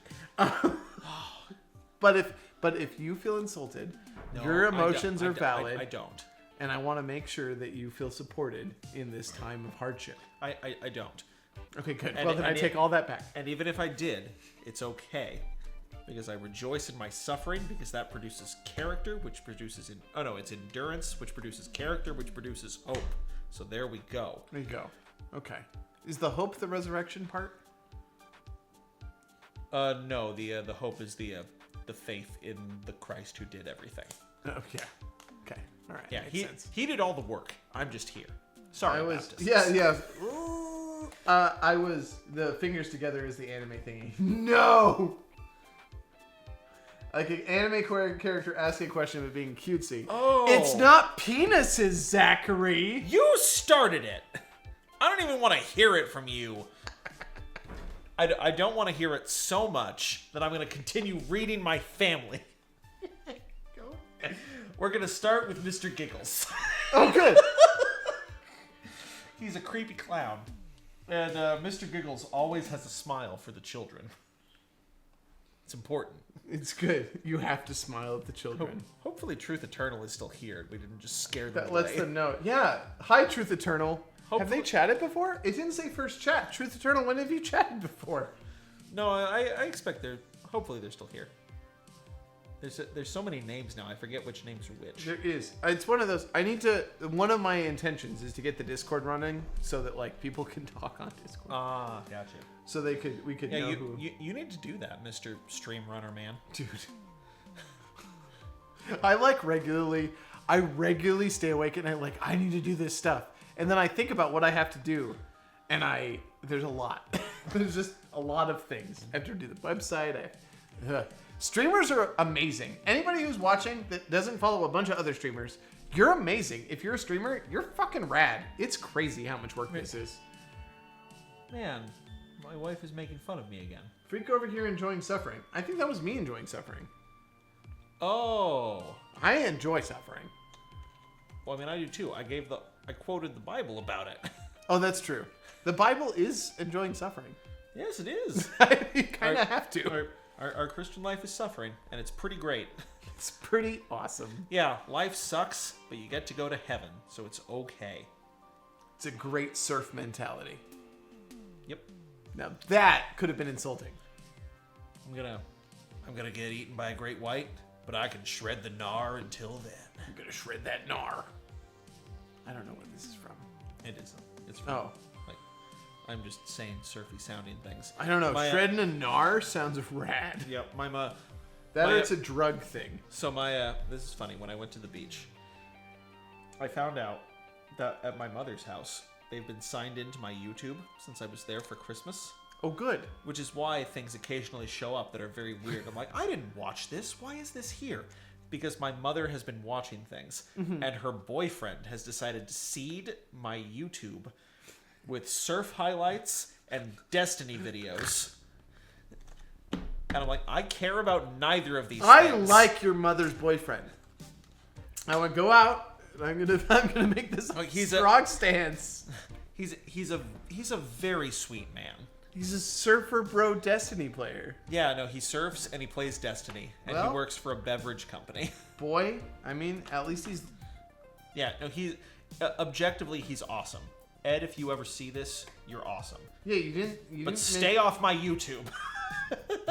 Thinks about what needs to do, doesn't. I defo do this. Thinks about what needs to do, doesn't. Oh, do you have an interpretation for your wife now? Yeah, she's talking about you with the, I need to do this for the stream, and then you don't. Oh, see, we're both doing this where we fail to interpret her when it's negative towards us. Yep. What's that? See, that's not negative. It's constructive criticism. Okay, well then yours was form too. Of a joke. Well, yeah, I'm not denying that. I'm making you feel better because we're friends. Should I feel better about that? Yes. Are you telling me how to feel?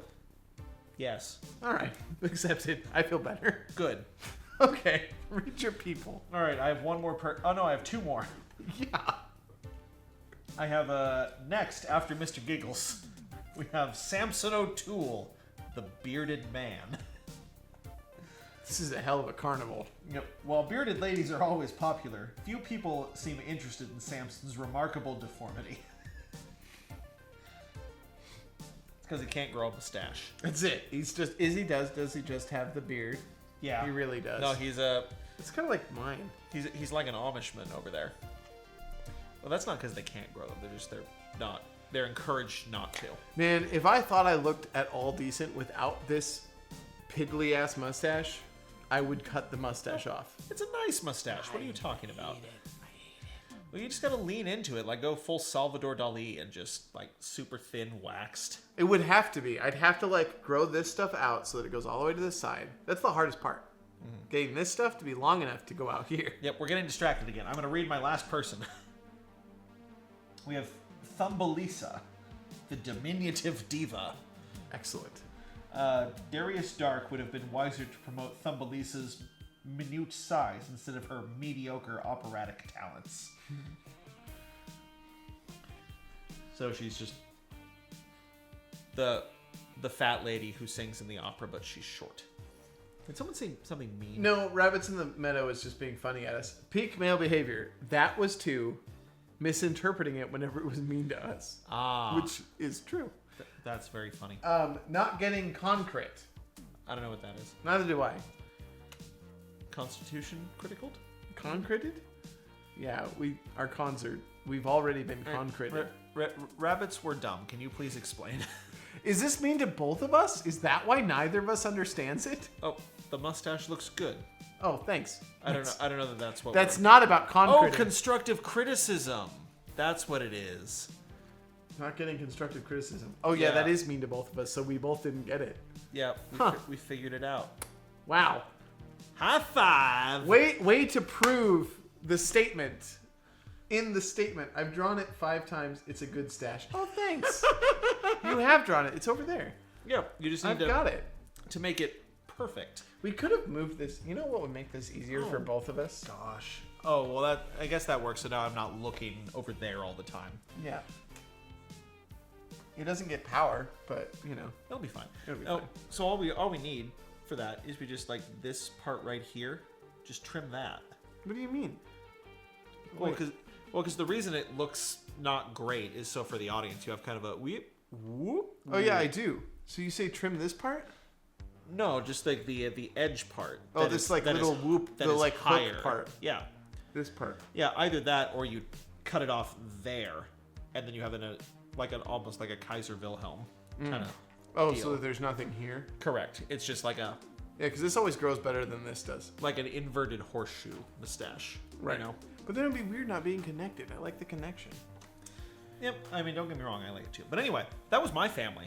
Who do you got? Oh, so I've got Willem Stark. You should save him for last. Oh, totally. Yeah. Willem Stark, the disturbing handyman. William has worked with the old dam for decades. In that time, he's handled all sorts of jobs and relatives. And the old dam, the matriarch, the murderous matriarch, she rules the Blackwater clan with an iron fist. And when necessary, with blackmail, poison, and a knife in the dark. Not to be trusted. Balthazar, the unfaithful hound. Balthazar knows where all the bones are buried. That's because he's a hound. Yep. Angel, a starry-eyed serial killer. Angel's always had a hankering to go to the big city and kill someone. And then finally, Cousin Mordecai, the best character in this house. The red-headed stepchild. Inbreeding is the least of his worries. And this is a character that I think was created for my father. Why is that? Well, because he always said, and Mobile Suite can back this up, he always said, at least you're not a redheaded stepchild. Like, redheaded stepchild was like the worst thing you could possibly be. Oh, it is. Well, because I didn't get that from my dad, but I got, I'm gonna beat you like a redheaded stepchild. See, that's the one I've heard. Yeah. It was either that, or I'm going to club you like a baby seal. Like those were the bad ones that we got. Well, that's pretty bad. Or Clubbing like a baby seal is pretty harsh. Yes. Or if we didn't, at least he made up for it by having this really cute little sing-song number. Like if we didn't do what he said, like if you don't listen to me, you're gonna end up living on the street, and you're gonna be living in a cardboard box. You'll be living in a cardboard box. Did it get you to do things? Did you have fear? No. Okay. But I at the same time believed him. That you would be in a cardboard box. Yes. It's amazing what parents impart to their children. Yep. So, it is your turn. Yep. I don't know. I went first last time. Okay, then I'll go first. Yeah.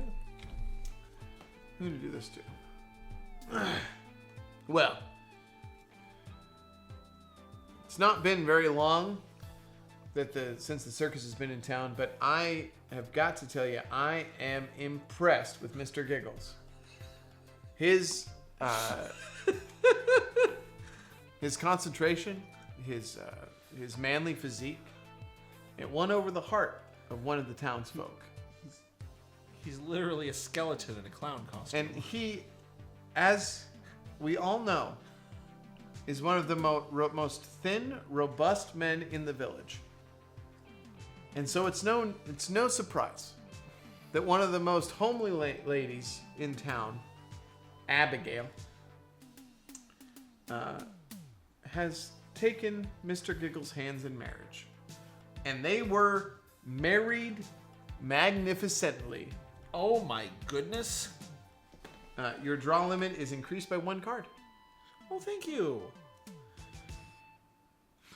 Sometimes when I don't want to leave the house, I mumble to myself, living in a cardboard box. It's your happiest day of your life, and possibly the last. Oh my goodness. Well, thank you. That's such a nice gift for Mr. Giggles. And good.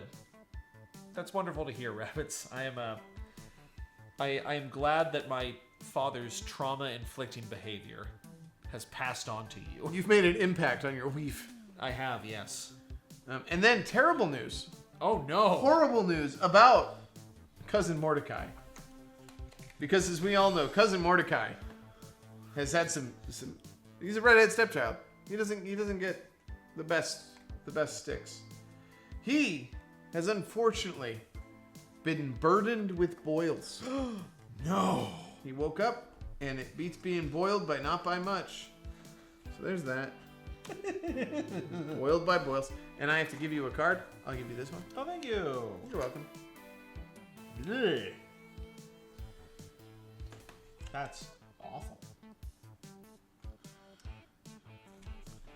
Well, there you are.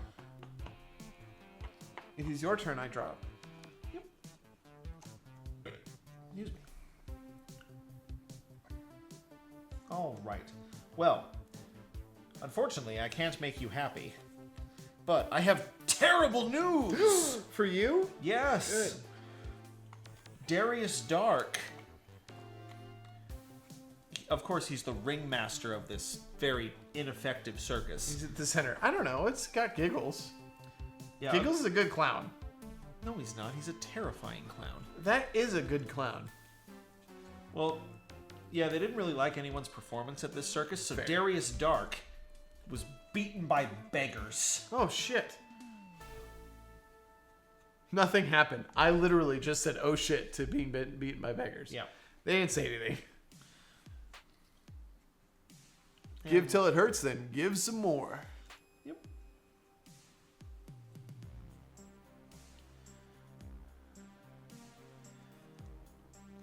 And then let's see, what am I gonna do? Everybody was going hard. Everybody was doing cards. Actually, I haven't used my get one yet. No, you haven't. You want to undo that? Yes, I do. Okay. Everybody gets one. Nope, I'm not. I'm sorry. Everybody undoes one. Same as I did. It's funny that I used my everybody gets one to undo my... I did that too. I was like, I want to do that. Never mind. It's just not happening. Oh, fine. I don't like my hand. Discard it then. No, because I like part of it. I like exactly one of them. Then discard it. That's 1/5 of what you like. It's too bad. Okay. In addition, Darius Dark, after he was beaten by beggars, no. Okay. it knocked him a little loose in the head. Mm-hmm. And because he was loose in the head, he was susceptible to things from the spirit realm. Ooh. And after a bad encounter with a fortune teller, he was pestered by poltergeists. Oh, pestered by poltergeists. That's truly miserable. I'd take those cards. Yep. Are they good? They're all right. That's the one I gave you. Yep. And then I'm going to draw 4 cards.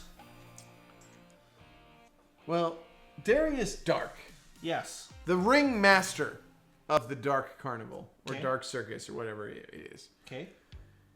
The circus wasn't well received by the beggars, and he got beat. Yep. And that beating caused him to see the spirits You leave around him alone. No, I I'm worked not. hard to I'm make not him gonna. miserable. I'm not gonna. But you know, through it all, in his heart of hearts, Okay. his soul, his immaculate spirit, Okay. he saw the joy that his circus could bring. And he was still charmed by the circus. Oh, well, that's just wonderful. And at the same time that Darius was being charmed by his own circus, poor old Balthazar, visiting with Angel on a apparent scouting opportunity to find her next victim, Balthazar jumped into, he was thirsty, and he jumped into the tank with the manatees. Unfortunately for him, manatees don't take too kindly to a pooch in their puddle. Oh, no. And he was mauled by the manatees. It means I have to skip my turn, which is fine because I have maximum number of cards anyway. There you go. So that is my turn. Okay, well.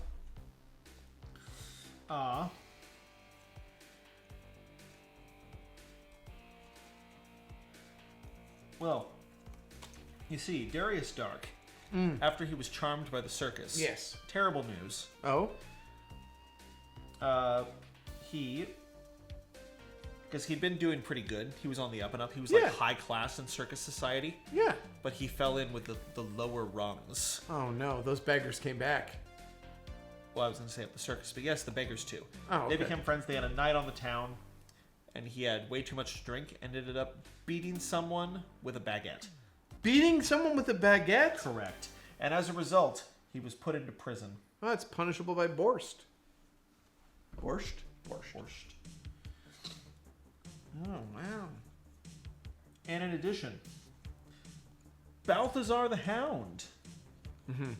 Good boy. After he was mauled by a manatee, I mean, of course he survived. He's still here. He isn't dead yet. Yeah, he's a good boy. And because he's such a good boy, he's the toast of the town. He's notified by the town governance that they're gonna recognize him as the most courageous good boy, the best boy. Yep. The best good boy. All right, and now I will draw 2 cards. Okay. It's unfortunate. It really is. But in that same day that Balthazar and Angel went to the circus, to Dark Circus, your circus, I hold you accountable for this. Okay. The poodles escaped. Oh no! And Angel found herself pursued, as it was, by the poodles from the circus. They may look silly, but they can strip the meat off a rhinoceros in less than a minute. And then, I'm going to discard. Oh my goodness. And draw 5. 6. Yeah, that one. Yep.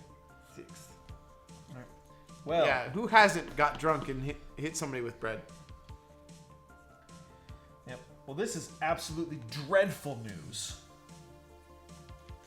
Poor old Darius Dark, after being such a fearless ringleader. Oh no. He was beaten by beggars, pestered by poltergeists. He was put into prison after a drunken riot.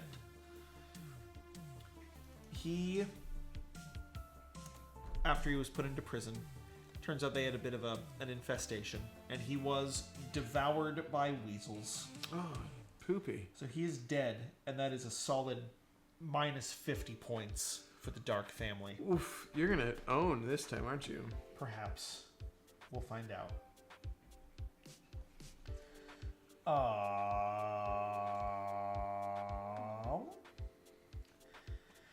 After that, Thumbelisa, the diminutive diva. Unfortunately, she was walking in the woods and she left her costume on, which includes her horned helmet. And it was perceived as a challenge by some of the wildlife. Damn. In the forest, and she was pierced by porcupines. Dang. You gotta watch out for all those points. Truly tragic.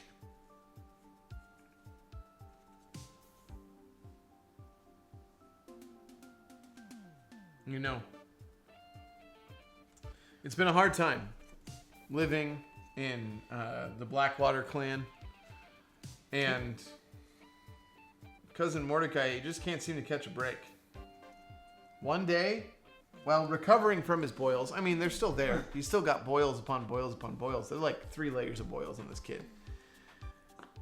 He was told that the sap of an ancient tree might assist him. And unfortunately for him, his constitution just wasn't up for that kind of solution. And when he first found a topiary that might assist him, it terrified him to the very bones. And Mordecai is now also terrified by the topiary. Not a topiary. How dreadful. That's positively, absolutely dreadful. And to bring it all home, his spirit, his wail, his cry of pain and terror from the topiary reached the ears of old Dan. And she, in her Alzheimer's-induced stupor, heard that voice as the ghost of all of the orphan children she'd adopted and later killed for their insurance money. And she was, as it was, greeted by ghosts. No. I have to discard 3 cards, which will be those 3 cards. Perfect. What are you doing with my cards? I'm looking at them. Why? I might do something later.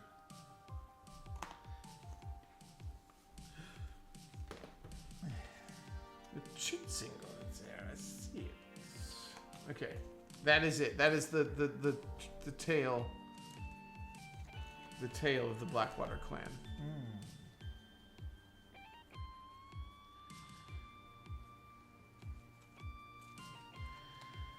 Well,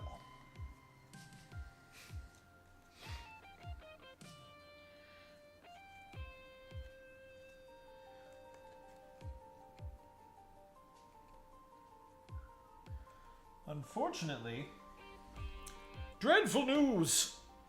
For who? Samson O'Toole. Oh, damn it, Samson.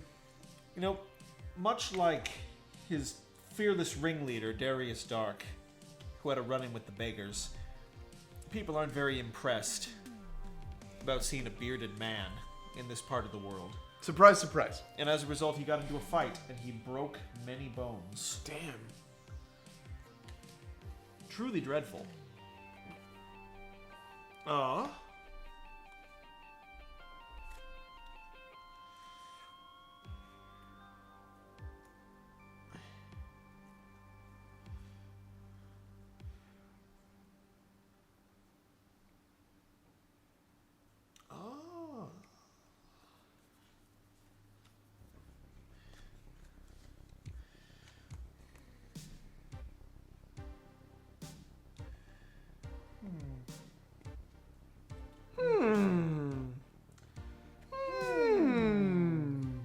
Well,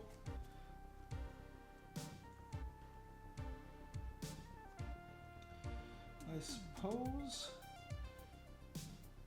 there isn't much that I can really do here. Good.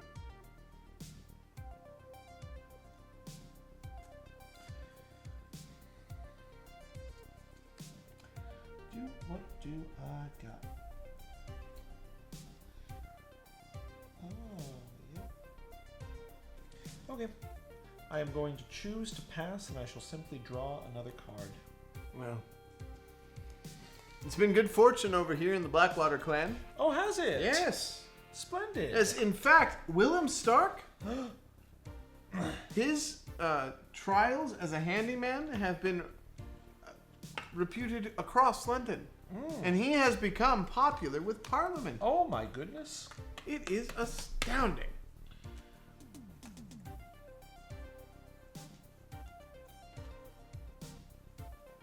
Unfortunately for him, he found out in a letter the next day that there has been a tragic misunderstanding.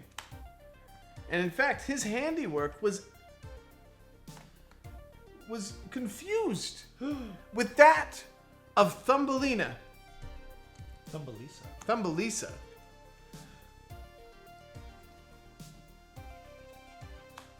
They just exchange.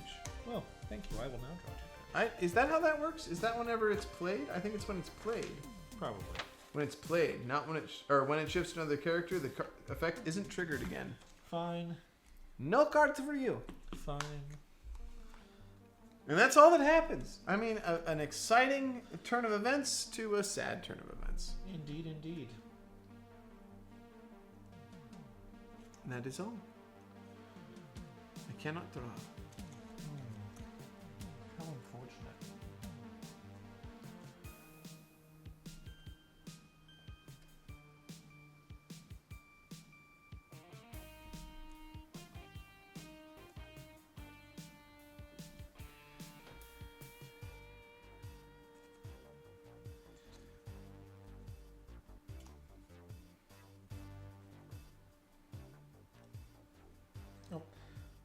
Oh, well, you see, Cousin Mordecai, Oh no, Mordecai. after he was terrified by the topiary, Yes.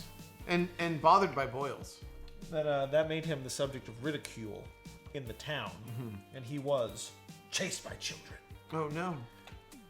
Oh, and I have to give a card of my choice to you. Yes.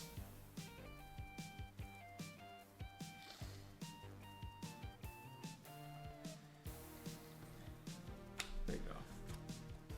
Well, thank you. Hopefully it's helpful.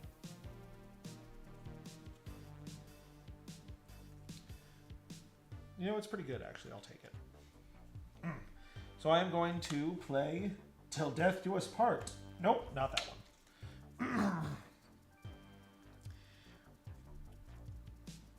Misfortune favors the old. So I can play 2 additional cards this turn Nice.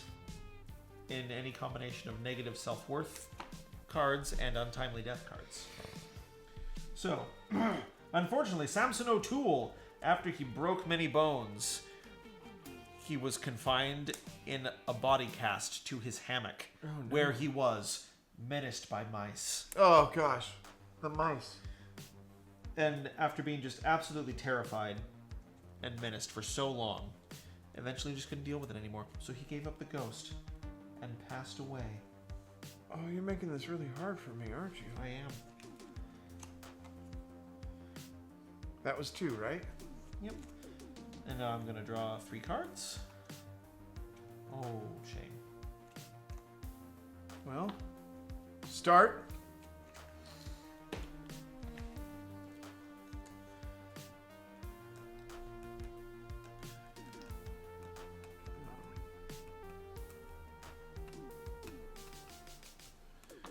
It's been good. It's been a good life for Elisandre Deville. Mm-hmm. She, for all of her skin art, the bishop has taken a liking to her. Oh! And he has Well, that's blessed good her. news. Which means you can discard and draw up to your hand size. Oh, wonderful. Thank you. You're welcome.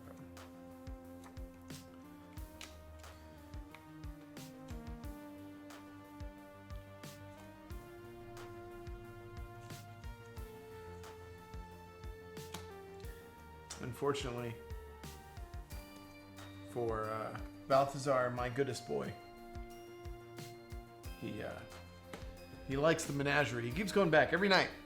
He finds a new beastie to bother, and Balthazar, the beastie botherer, has unfortunately found his match in the tigers. Oh no! And he was taunted by the tigers. Oh my goodness! Mm-hmm. It was most terrible. And that's it for my turn. Well, you see, after Balthazar the Hound was taunted by tigers. Yes.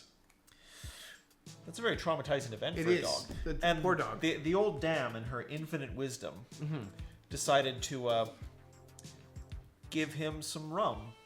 Oh, And, good. and as a result, he became diverted by drink. Discard a card from your hand, please. Rude. Yep.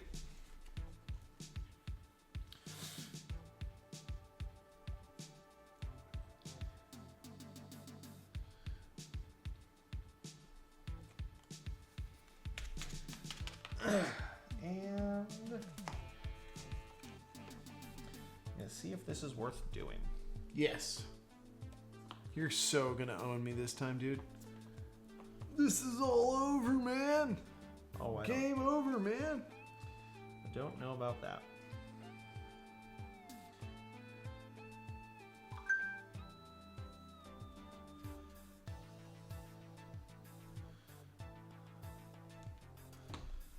Well, I am going to do it.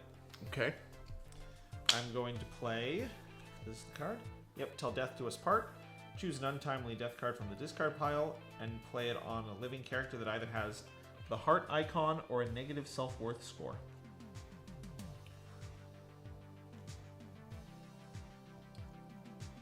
And... oh my goodness gracious. Dear old Angel. Oh, Angel. Yep. After she was pursued by poodles. She ran from them poodles. She did. And she ran into a part of the zoo in Little Wellington Smythe, where she was, in fact, overcome and devoured by weasels. No! She's only worth 15 points. Correct. That's why I killed her. What a bummer. And that's everything that I can do. So I'm just going to draw 2 cards. And that's the end. All of my family is so happy. I can't believe you've done this. You're welcome. Unfortunately for Balthazar, after his he was diverted by drink. And unfortunately, liquor's not good for dogs. It gives them sores, like in the armpits and stuff. And he was suffering from sores. Oh my goodness. So I only get to draw 4. And then I'm skipping, so. Okay. Well, that was an extra card. Fortunately, it flipped over. Great.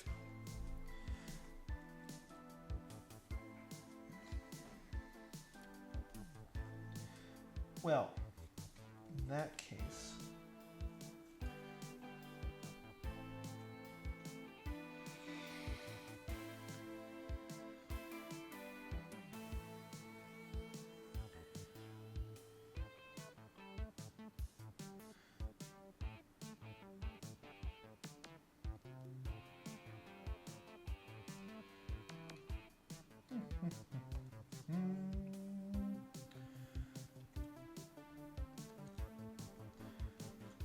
Good news! Poppycock. Balthazar the Hound. After he was scarred by swords? Is that what it is? Suffered. From swords. Suffered from swords. Suffered. After he suffered from those poor sores, his doctor recommended that he go for long walks to callus the skin and Sure. prepare the healing. And as a result of that, as he was walking by Wellington Smythe Lake, he found a lovely little lady hound and found love on the lake. Oh, how sweet. Isn't that wonderful? Yeah. It's really cute. It is. I'm so happy for them. And... Ugh. Sounds good for Zachary, doesn't it? I hate that. Huh. One of our cameras is gone. Oh, yes, the one that isn't plugged into anything. Yeah, the one that clearly is unplugged. Weird how that would happen. Yep. Odd. Odd that. Well, Don't I'll worry, just... you can keep playing. We're almost done. Alright. Well, there isn't really anything that I like in my hand very much, so I'm just going to discard all of it and draw back up to 6.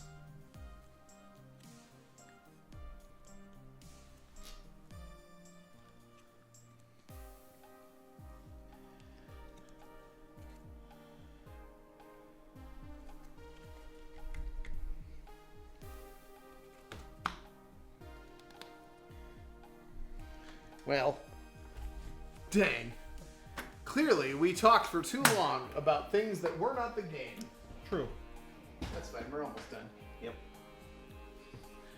And then this is the end of the day for me, because I don't have to go to rehearsal. Nice, I do. I have nothing. It's like the end.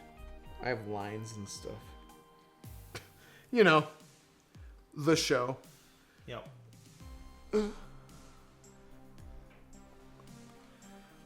Well, I don't think we're going to get that one back. I got to make sure that's plugged in. That's the second time that's happened. Third time, it's on me. Okay. Well, we're still here. We're going to continue because we're just chatting. We've been just chatting. Yep. The old dam. Yes. It's terrible for her. She's become disenfranchised with her life of, well, making everybody live. Mm-hmm. And so she's walked into the fog and has disappeared. Oh, no. Yeah. I'm glad you did that. Why? I was going to make her very happy. Oh, well, good. I'm glad I got rid of her then. I'm happy for you that she died so miserably. And in a magical twist of fate, I get to replace the top modifier with another one of my choice. Oh, my goodness. And we will choose that Balthazar was cursed by a crone, the same crone that just disappeared into the mist. Oh, my goodness. And then I get to draw up to 4. Well, that's splendid. I'm so happy for you. Man, still no death cards. Yep. Oh, that's all right. We can make someone die. Kill Balthazar. I will. Okay. You see, Balthazar, he's had a very hard life. Toward his end, he knew that he was going to be with his old dam very soon. Mm-hmm. His favorite. And as a result of that, he died without cares. Oh, what a bitch ass poor move to make.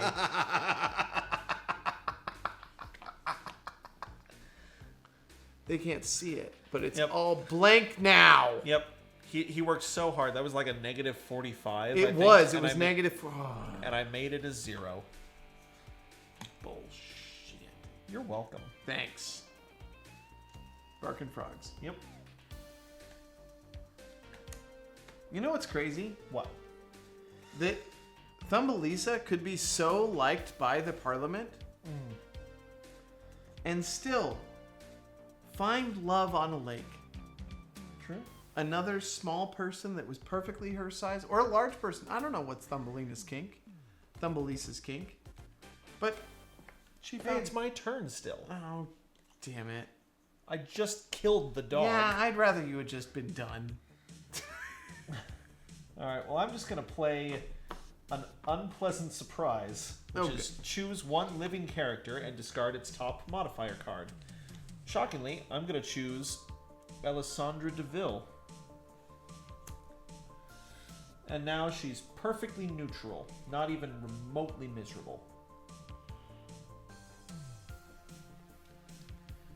Whack, that phone's not coming back on. Can I play now?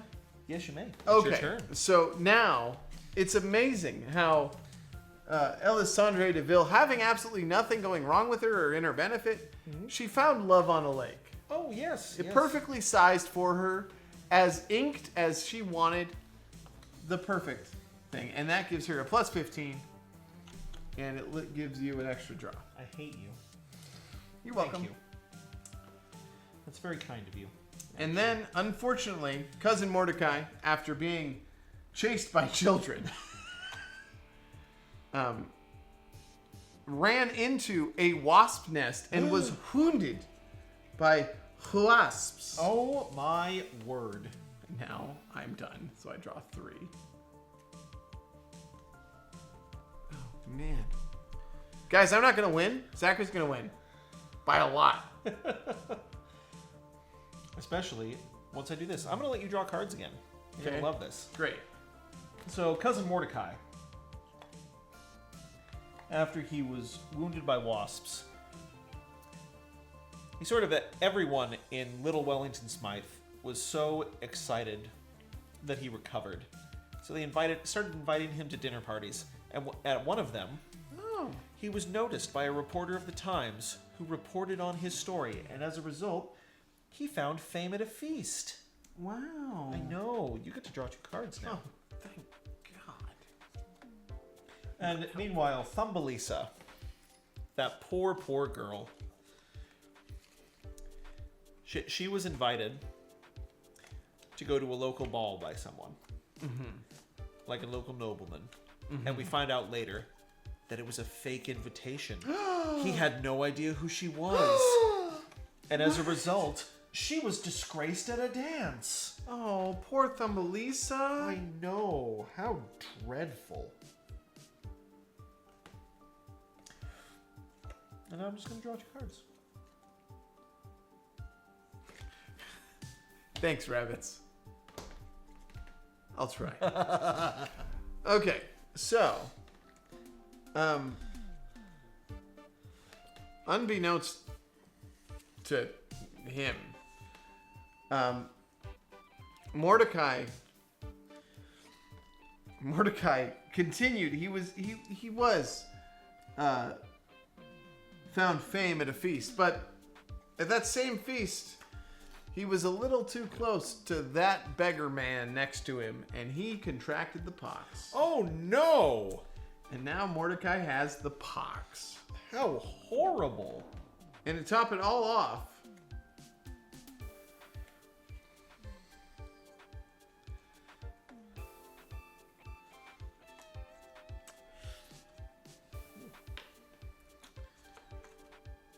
Balthazar came to that feast and licked that boy's pox-ridden face. And who knew but Balthazar had been given a second chance. Oh my word! I can only draw 1 card, though.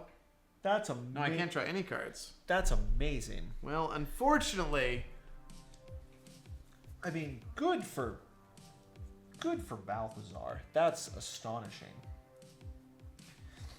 all right, it's your turn. Well, good. Continuing on, Thumbelisa. After she was disgraced at a dance, she, of course, she was horribly sad about it. And she was just absolutely distraught. And then she found out the person who did it. And she went and found that person and beat them within an inch of their life. Wow. Life. Harsh. While he was at mass. And as a result of that, she was chastised by the church. Terribly sad. And now, I'm going to play A Stormy Night. which is draw 4 cards and play any one as a free play. And then discard down to your hand size. Yep. Yeah, rabbits, top 10 nightmare, invited to a party and no one knows who you are? That's a hell of a thing. Being invited to a party implies that at least one person knows, but if no one knew, man, I would have had a hard time at that party. Are you gonna win yet? No. I'm working on it. I've managed to stop you from being able to kill people, except for Thumbelisa. All right. Well, and after Thumbelisa was disgraced by the church, she wandered out into the wilderness. And sad. Yeah. She never returned. Yeah, she died. 4, 5, 6, 7. Oh, I don't have to discard anything. Wonderful. Man, it's astonishing that Mr. Giggles is the happy one. Well, Willem Stark, after being pierced by porcupines, well, he was brought in front of the queen, and she castigated his ass. Oh no. Yeah, and she was not amused. And that means I discard my whole hand and then draw up to 4. Wow. A 3. Alright. Oops. Go ahead.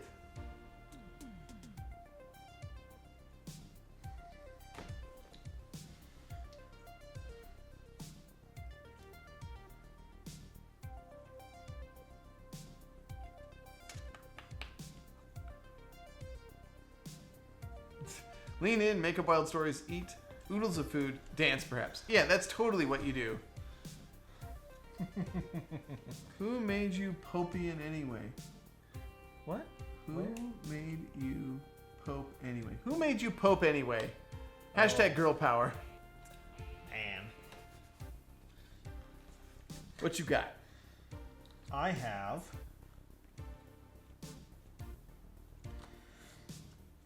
Alessandra. Nope, not that one.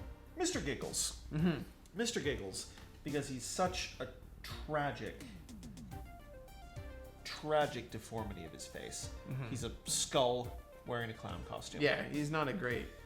No, and everyone really doesn't seem to like him very much. Fair. And as a result, he was written out of the will. That's terrible. That's horrifically sad.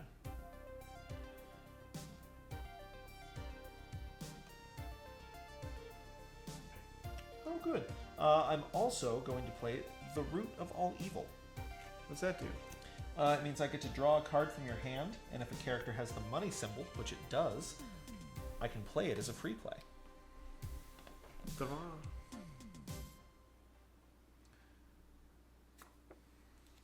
a good one. That's a good one for you. Yep. Oh my goodness. Yeah, it's good for you. Yep. Told you. Poor old Alessandra Deville. She was, in fact, widowed at her own wedding after she found love on the lake. It's terrible. I know. Just so tragic.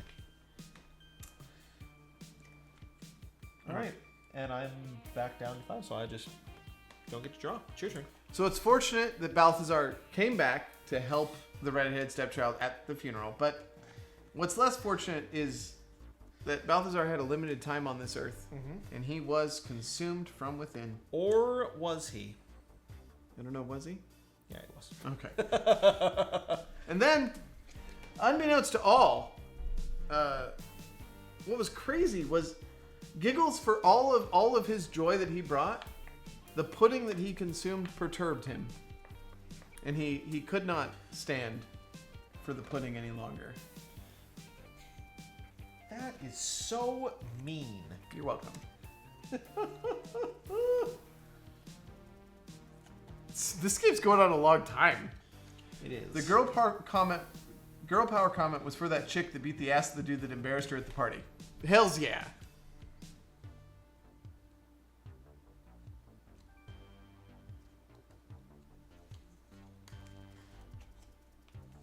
All right. Well, you see, poor old Alessandra DeVille. Mm-hmm. After she was widowed at her wedding, they had spent a lot of money. Yes. And because her husband had died, that family wanted nothing more to do with her because they're horrible people. Jerks. And as a result, she was crippled by creditors.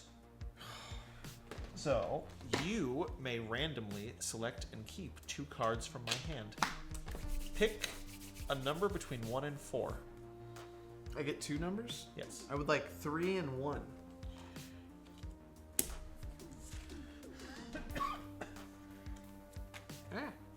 Splendid.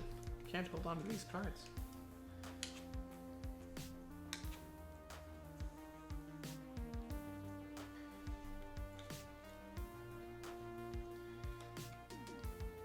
All right. And that's my turn? All right. No, I played... Yeah, you played the one on him, and you played that one. Oh, no? No? No, I just played that one. And that's all you got. You That's got one all. more. That's all I've done. Oh, and I drew those.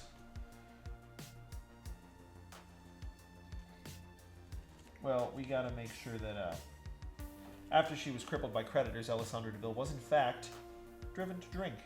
Oh no. I know. Terribly sad. Unfortunately for William Stark, his travels around in the forest have come to naught as he riled up the wrong pack of bears. And an entire pack of bears, you know, they travel in packs, have mauled him and killed him. That's a good one. It is a good one. Thank you.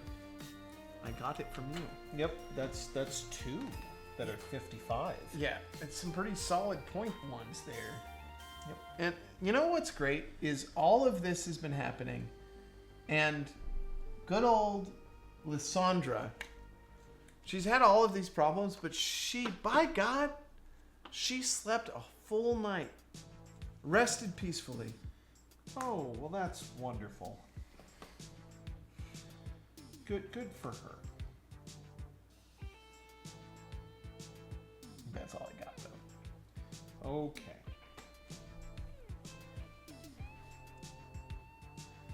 Well,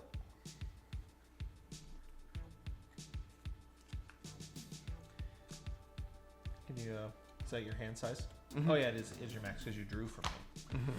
You gave me extra cards. Yep. Oh no. Poor old Alessandra. After she slept without sorrows, she was in fact startled by snakes. Oh no, those snakes. Alerted by adders. Confounded by cobras. Yep. Indeed. Got by garters. Seduced by serpents. Ooh, nice. I think I'm out. Frightened by a fer de lance. Fer de lance? I don't know if it's French, but it sounds French. It is. It sure sounds French. It's the Central American viper that causes necrosis in your tissue. Oh shit. Yep. It's a bad one. It is. I'm gonna discard all those and I'm gonna drop to 5. Well, in the end of the Blackwater clan, good old cousin Mordecai, seeing his dog come back to life and then immediately perish, Oh, all of your people are dead. dies. Of despair. Yes, they are all dead. Oh, I didn't even realize that. You beat me. I think I did. No! I worked so hard to negate him. I know you did. And then you didn't do anything. He came back to life and you just let it go. Well, I couldn't do anything. No, you had all negatives on your hand. Yep. I'm kept up by the horrors. Mine, thank you. Oh, sorry. I won't put all my cards on your guy. All right. Well, I got. Well, this one's... Yeah. That one's my card. Oh, that one's my card. All right. Well, I had. Let's see. Negative 55. 15 because Zachary's a jerk. 100. 55. I had 135. 100. 45. More than that. Yeah. Well, because I was about to kill her. Then that would have been 45, so I would have had 180. I had 200 points. There you are. Pretty sure, because that one's worth 20, 30, 45, 55. Yep. This one's worth 45. This one's worth 40. 140. This one's worth 55. That one's worth 15. You would have had 190. 190. Damn, I was 10 off? Yep. Shoot. You would have beat me anyway, but... Yeah, but Very it wouldn't good. have been 200. I was impressed with that number. I was like, 200. Yeah, because anything over 150 is a pretty good score. It's a good score, because it means 4 of your guys scored more than 50. I just won. Yes, I win. House Blackwater was the saddest Zachary. Yeah, I know. Sorry, I said Zachary, and I said it in such a way that it sounded like Zachary. Because I'm a sack of crap, I get it. Oh, no. See, I'm having a very bad day. Thank now. you for bringing this game over. So I could show you how to suck. That's just mean. This game's weird because it makes you do it that way. Like, you're like, oh yeah, no, now I suck. Yeah. I was the saddest. You were happy. No, I was. You had a good Christian life. That's not true. Nothing. I don't think anything about this game is a Christian life. Nope. Except for being blessed by the bishop. That's You about the can. only one. You can't get blessed by the bishop, and then you get castigated by the queen.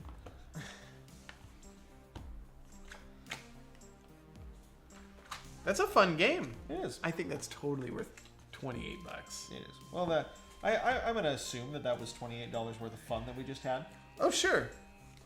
Do you want to make it so we were playing for 4 hours, 2 of which we probably played a game. Yeah. 2 of which we yammered about. Yep. Look at how cute and sweet that. Show them the like what the box looks like. Oh, yes. Though we're backwards, so I think now it's gonna be this camera's gonna be backwards. It's so Perhaps. weird how this works. It is. It is It's backwards. Well, this is Moog. Thanks for watching. Oh, speaking of which, what do you call a goat? Or what does the goat wizard say to cast his spells? Malakazam. Yeah, it does. You're welcome. Yeah. Oh, so I'm not streaming tomorrow because I am gone. Wednesday we're playing Root with Arlie. Rabbits will be here at the other side of the table. We'll figure that out. Yep. So we'll play Root on Wednesday, and then Thursday I'll do my Morning Mayhem. Splendid. So hopefully you guys tune in then. Have a great night, and remember, keep playing games and talking about politics. Yeah.